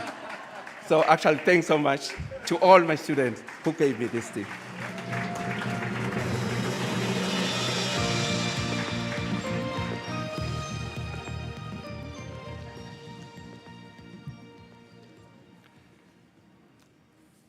Our next category is the award to an individual for an outstanding contribution to science, engineering, technology, and innovation through management and related activities over the last 5 to 10 years.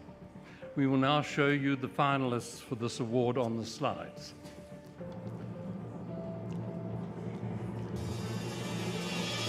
Management Award.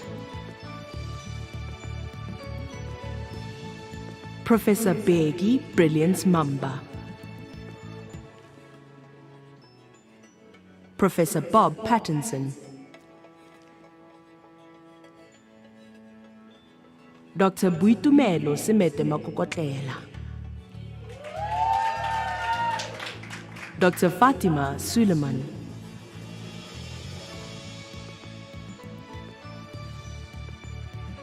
for her contribution through her position where she successfully led the authorization of a number of COVID-19 diagnostic tests, vaccines and therapies, and earlier in the incubation of new businesses in the biotech space. The award goes to Dr. Boitumelo Semete Makokotlela, Head of the South African Health Products Regulatory Authority.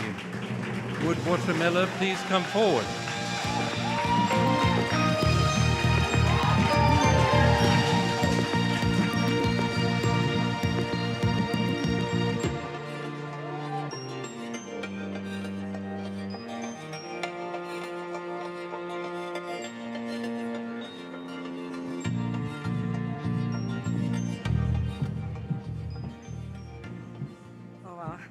This is such an honor. I'd like to also, like many other nominated candidates, I didn't quite prepare, so apologies. But first, I'd like to thank the organizers. I'd like to thank the NSTF and South32 for these very prestigious awards. My career has been characterized by very influential people, mentors who have walked with me through this journey. These are individuals that, since my honors and my master's years until now in my career, people that I look to.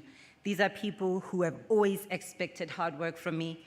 These are people who have always expected excellence from me because they saw the potential. I've always had an interest in translation of R&D and have been blessed to have opportunities that were aligned to my aspirations. World-class research taking place across the country I had seen during my career. I always got frustrated because I thought, when are we going to get these technologies commercialized? And in my journey, I saw the limited enabling environment that we have in the country. And I thought, I want to be one of those who contributes. And so all the mechanisms that the DSI, as well as many other institutions have put in place are commendable because they've supported the commercialization of the very hard work in R&D. During my postdoc in Switzerland and a stint in the UK, I got to appreciate how various role players in these countries would support such players, and so I commend the South African government. And in these countries, this is where I became resolute that I want to play a role in enabling access to the most innovative of technologies. I started to expand my knowledge into the area of management. I was very intentional about that, because I wanted to ensure that I can support those who are commercializing or who are developing R&D with commercializing these. I was fortunate to have these opportunities, and I made sure that I maximized these to achieve my goal. I would not be standing here without my current team at SAPRA, who worked tirelessly over the last 2.5 years, but also with a very excellent board that continued to support me. They're all sitting on table 4, and I'd like to thank all of the SAPRA team. I also would like to thank very many team members that I've been working with throughout my career. Being a mother of very young children, one who's now 7 and one who is 11, the last 2 years have been very challenging for us as a family, where I spend very little time with them, but I've had amazing support from my husband, who's currently with them, hence he could not be here with me today. The support of my parents, who taught me dedication and hard work. And I commit this award to my late father, who passed away from cancer. We buried him about a week ago, and he taught me hard work, dedication, and excellence. I would like to thank all the stakeholders and partners that have supported me throughout my career. Thank you specifically to the SAPRA team.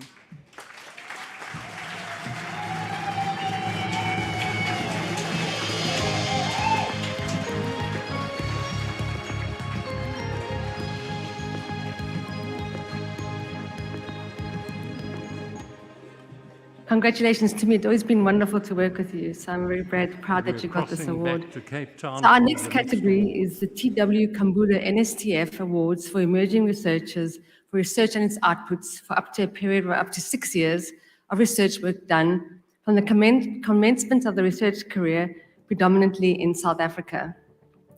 The grants that accompany these awards have been sponsored by ProSet, the professional society sector of the NSTF for the 8th year.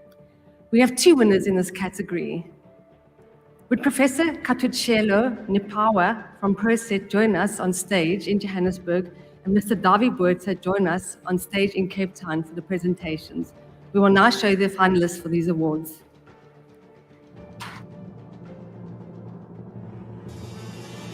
T.W. Kambole NSTF Award, Emerging Researcher. Prize sponsor ProSet. Professor Adele De Vega.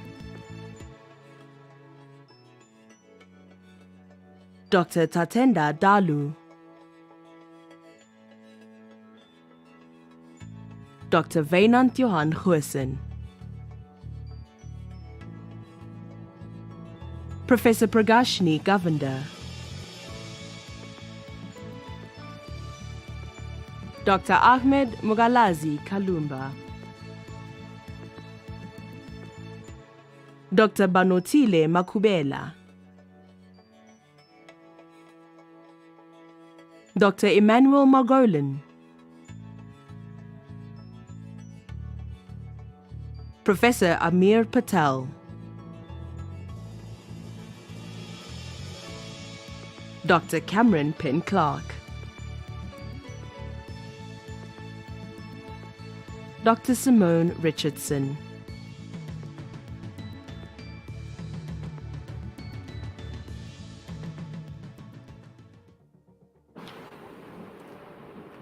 For our first award in this category, for his leadership of research in South Africa on the surveillance of zoonotic tuberculosis in domestic animals and wild animals as potential sources of infections in susceptible people in rural areas, and tracking the dire need for next-generation tests for such infections, the award goes to lecturer and researcher in the Animal TB Research Group, DSI NRF Center of Excellence, Biomedical TB Research, the University of Stellenbosch, Dr. Wynand Goosen.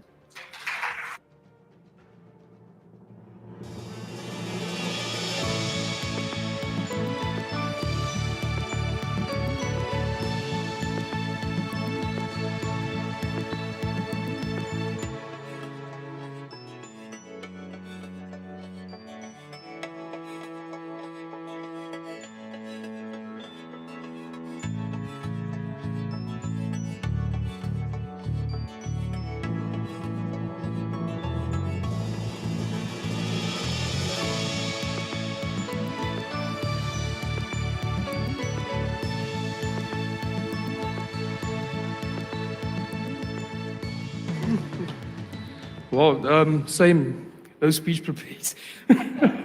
I can say fourth time lucky, so I thought I was coming for the pudding. I want to start off by thanking the Wellcome Foundation, first of all. I want to thank Stellenbosch University, NSTF, and South32, my wonderful mentors, Professor Robin Warren, Gerard Waldsel, Nico Gey van Pittius, Professor Michelle Miller, Dr. Sven Parsons, and the wonderful team behind me, the Animal Tuberculosis Research Group at Stellenbosch University. I mean, TB needs no introduction, really. It's a devastating disease, and in order for us to curb it in a population, we need to address it in all possible hosts, which includes animals, livestock, and wildlife. So I just want to thank everyone for this.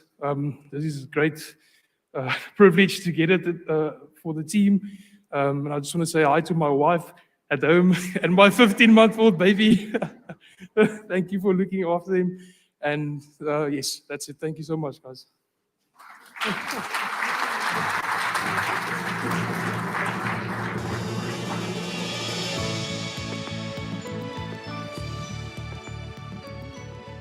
For the second winner in the Emerging Researcher category, for a contribution to NANA and organometallic catalysis directed towards green and sustainable chemical processes, notably to converting waste materials, the award goes to Senior Lecturer and Research Director of the Research Center for Synthesis and Catalysis, Department of Medical School, University of Johannesburg, Dr. Banatile Makubela. Would Dr. Makubela please come up to receive the award? Dr. Makubela is in Johannesburg, so we crossed to Johannesburg, but I'm not too sure what my friend does here. Does he, does he go down?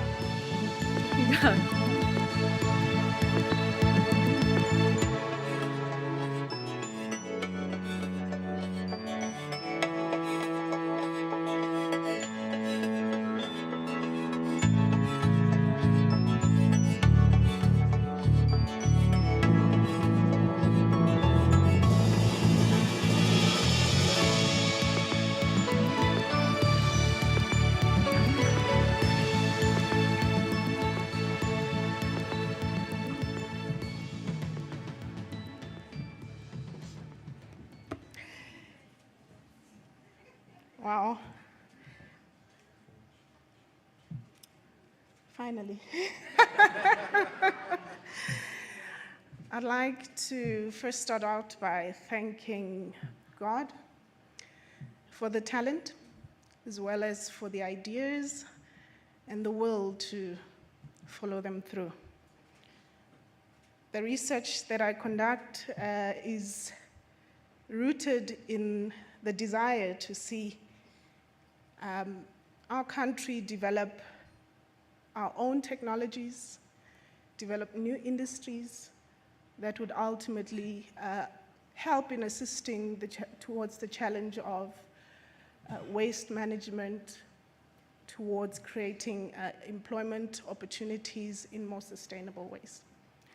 And so as a country, having been beautifully endowed with the resources that we have in the form of a variety of metals, my work aims to develop catalysts that can facilitate the conversion of waste materials as well as pollutants into value. And so for the past 6 years at the University of Johannesburg, I've been supported by many individuals within the leadership structure. I'd like to thank the University of Johannesburg's management, the Faculty of Sciences leadership, our department's leadership. Our head of department is here today. Thank you very much, Prof, for all the support that you have given me. I work with a group of very brilliant postgraduate students that I'm all very proud of, and I can say they too have gone on to make impacts in their careers. I'm grateful also to my spiritual leadership, who pray with me as well as pray for me. And I'm also grateful to my family, my parents. I have a very supportive older sister who was supposed to be here today but couldn't make it, and I'm sure she's watching me where she is. Thank you all for the opportunity, and thank you to the organizers of this event, the NSTF-South32, and thank you very kindly for your attention. Thanks.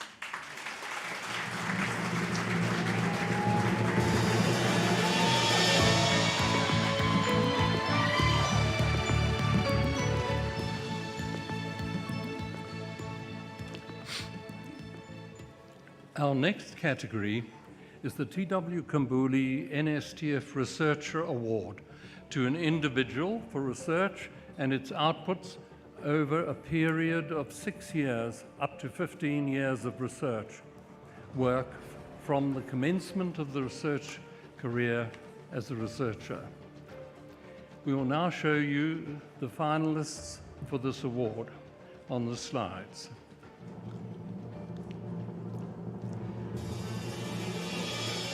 T.W. Kambule NSTF Award, Researcher. Professor Tamru Abiye. Professor Omotayo Arotiba. Professor Marique Okamp. Dr. Haley Candice Korthra. Professor Michael Daramola. Dr. Sharif Hendricks, Professor Vanda Markotter, Dr. Cameron Penn-Clark, Professor Teresa Rousseau,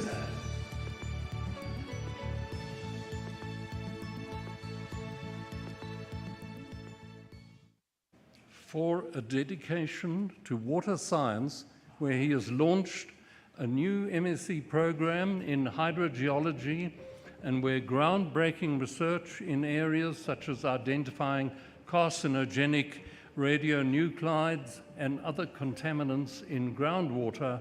The award goes to the Professor, Hydrogeology Program at the School of Geosciences at the University of the Witwatersrand, Professor Tamiru Abiye.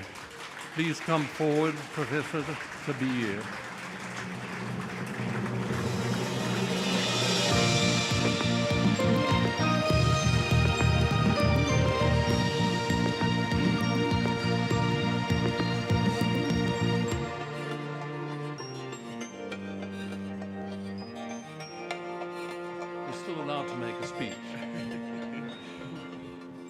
As you guessed, it's not me.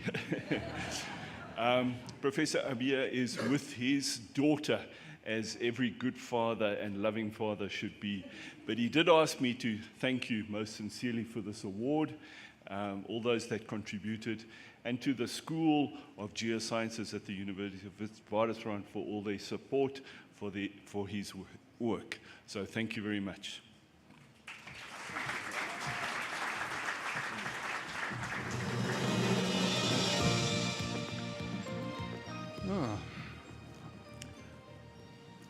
As our brand sponsor, we'd like to invite the Vice President of Operations, Hillside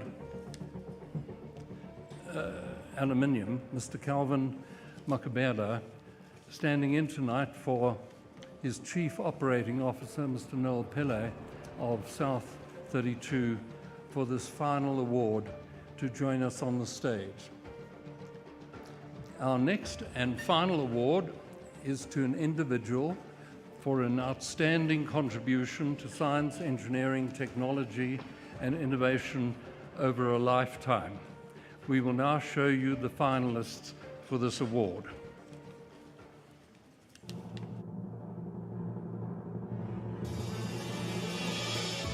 Lifetime Award. Professor Emmanuel Iwuha, Professor Shabir Mahdi, Professor Guy Franklin Midgley, Professor Bob Pattinson, Professor Gerhard Volsel, Professor Brenda Wingfield.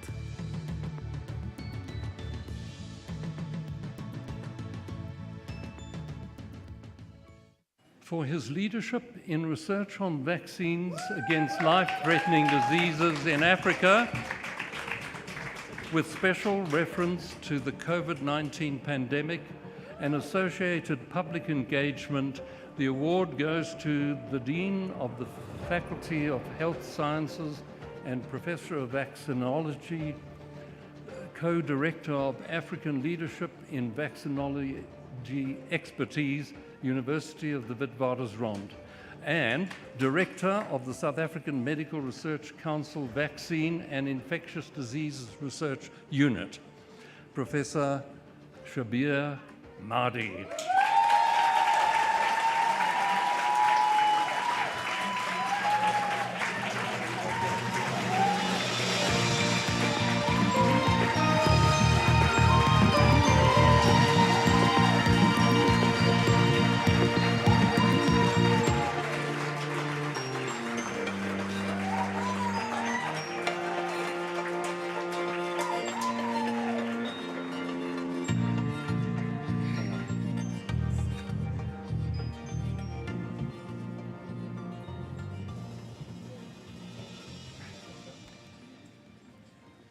stunned.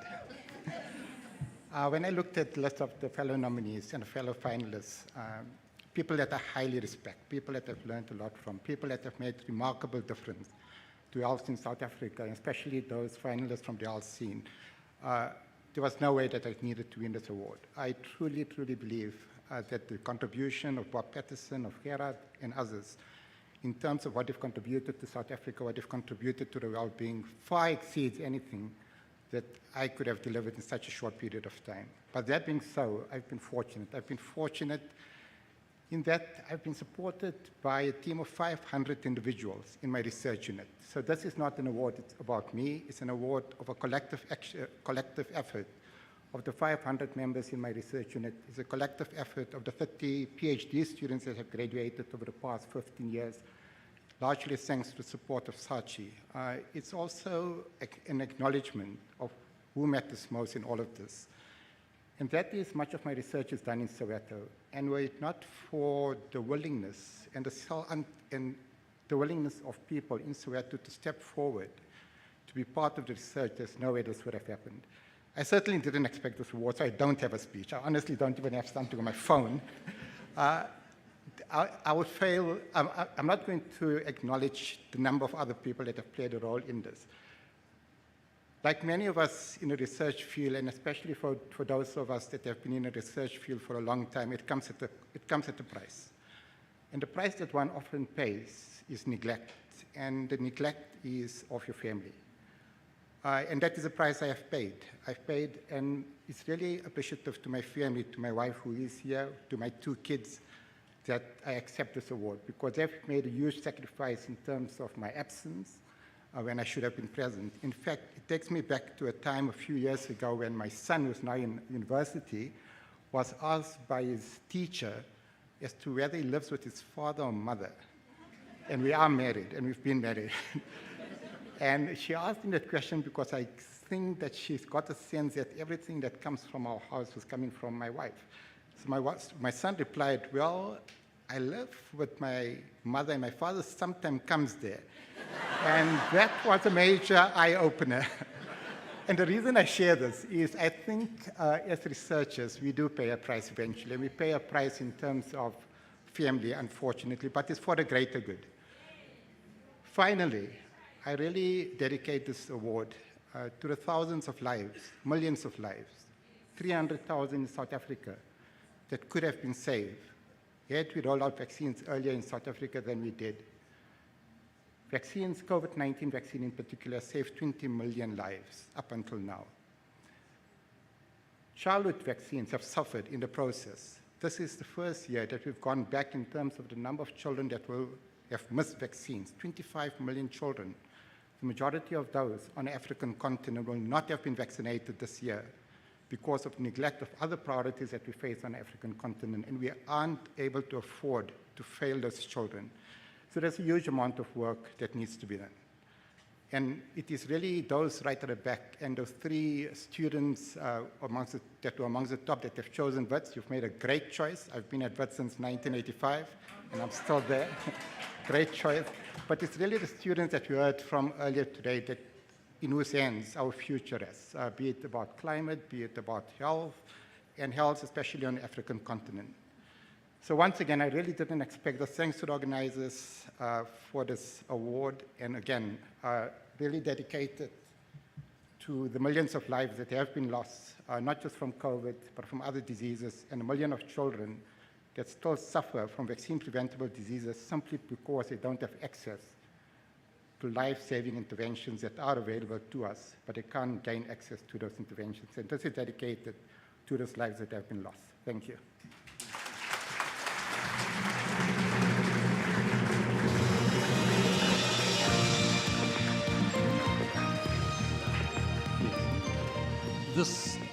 This concludes the presentation of the awards. My personal thanks to the Deputy Minister and to Calvin, to the Director General in Cape Town, my co-host in Cape Town, Professor Gray, and the sponsors for their assistance with the presentations. Thank you.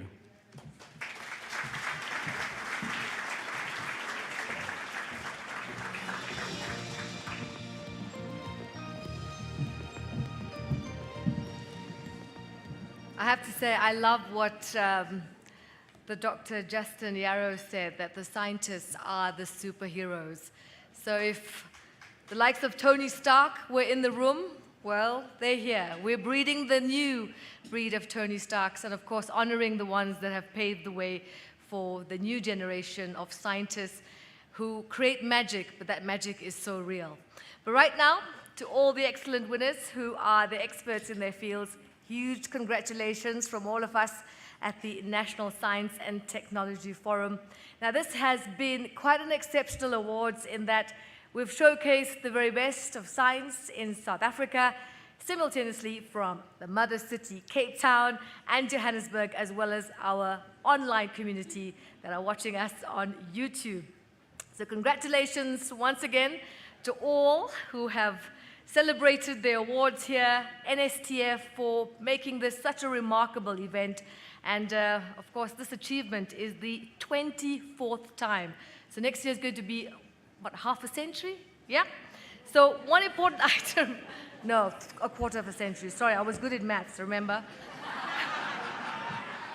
One important item remains. I call on the Executive Director of the NSTF, Ms. Yansini House. She's been an exceptional host tonight. Ladies and gentlemen, please give her a huge round of applause.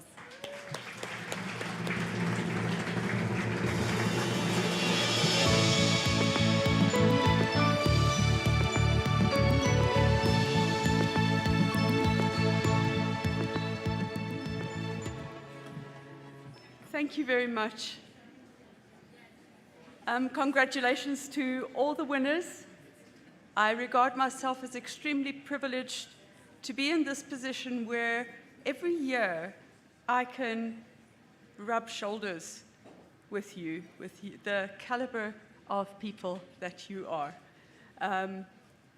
It is amazing what our country is capable of doing and the scientists in this country.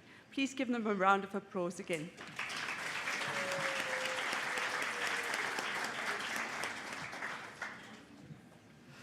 Now, you might have noticed, but our brilliant students didn't actually come to the stage. Somehow, I don't know, it was lost in translation, communication, and I don't know what. So I've asked them to come to the stage now so that you can take a proper look at them.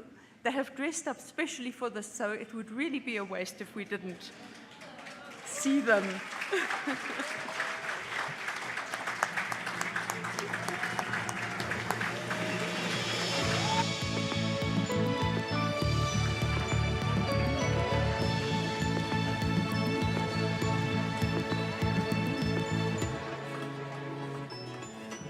They had also practiced how to come in and move information, so it really is time that they can face you.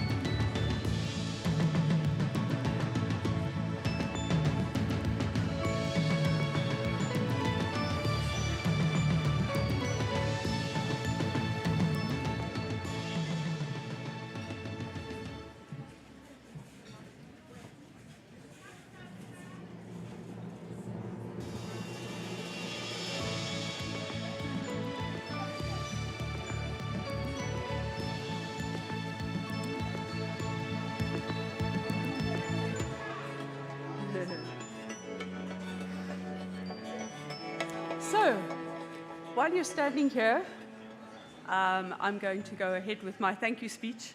So you have to hang on a little bit. I'll promise to keep it short.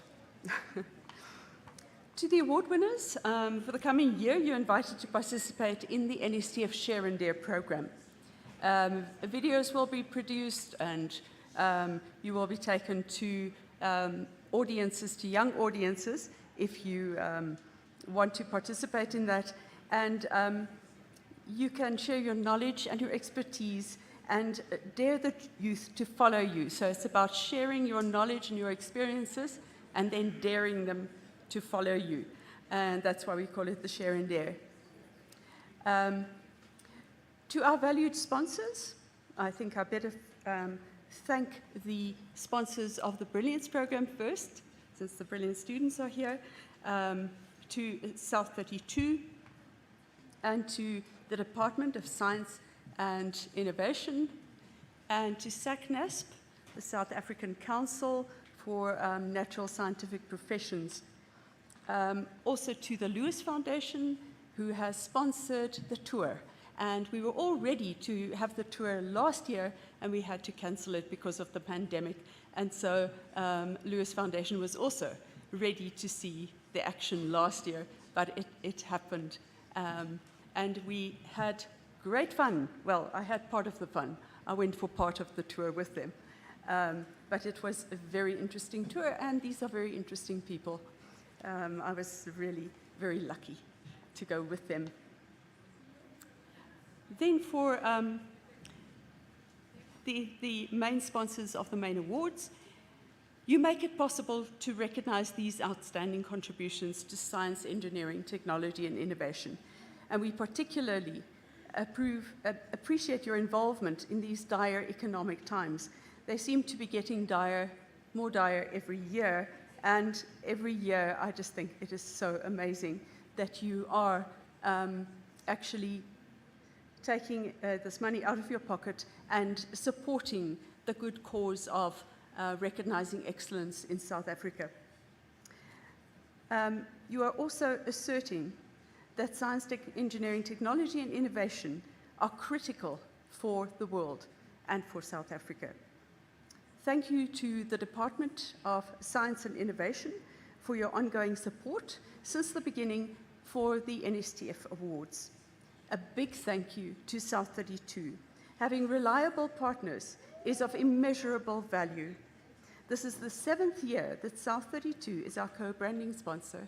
Yes, please give them a round of applause.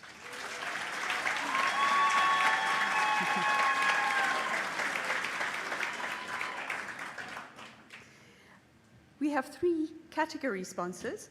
They are NSTF's partners in recognizing outstanding work in priority areas and causes, as you might have noticed.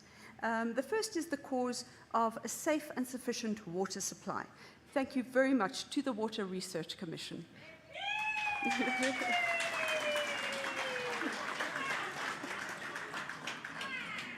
Secondly, for increasing engineering research capacity development, thank you very much for the ongoing support for this cause, ESCOM.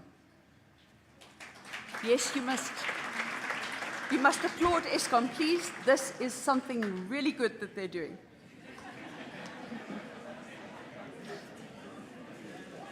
Sorry. Thirdly, the cause of supporting small businesses based on innovation. Thank you very much to the National Intellectual Property Management Office, NIPMO.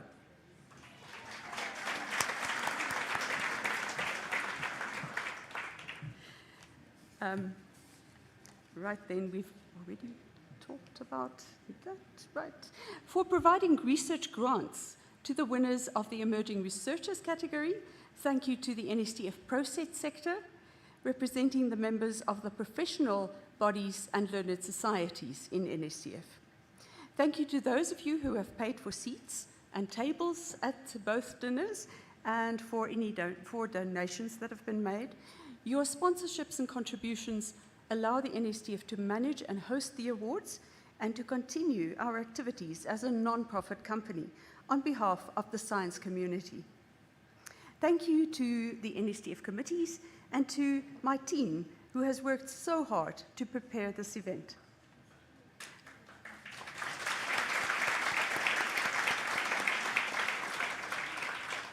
That is well deserved, thank you. But last but not least, thank you to our media partners for their excellent and ongoing support. The Business Report and the Mail and Guardian newspapers. Both of them have produced a special feature telling the stories of the award winners and their work, and it will appear in the newspapers tomorrow, but of course you have the privilege of having a preview and having it at the Awards Gala Dinners tonight. Thank you to those of you who took out advertisements to make these two supplements possible.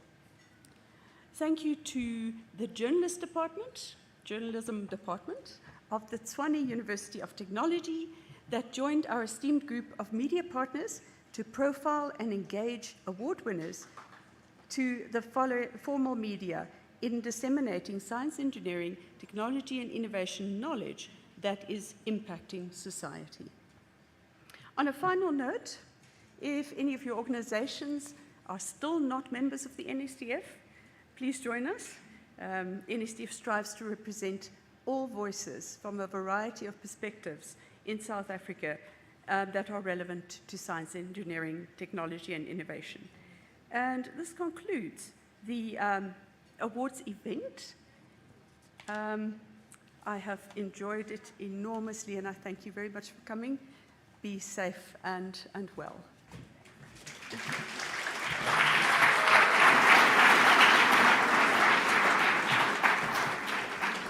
Brilliant students, just stay where you are so that the Deputy Minister can be photographed with you.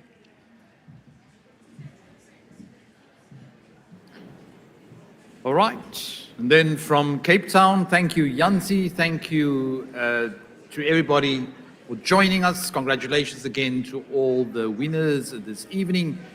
I don't know about you, but I had an absolute blast. What a privilege to be in the same space with you guys. And thank you to all of you who are our virtual audience, those of you sitting at home and probably being happy that you can sit in your PJs while we have to stand here all dressed up. But here's a thought. When you go to your bedroom, you go to your bedroom. When we are done here, our bedrooms are in the Western Hotel. So hopefully tonight gave you a feeling and a sense of why it is good to be in science and why it's good to build, and hopefully you feel rejuvenated and you will leave here full of energy. So there's more work that we need to do, more work to be done when it comes to finding solutions through science, through engineering and technology. And remember, the NSTF is your civil society forum that works on science, engineering, technology and innovation for socio-economic growth. So from my side, good night. For those of you who drive, do drive safely.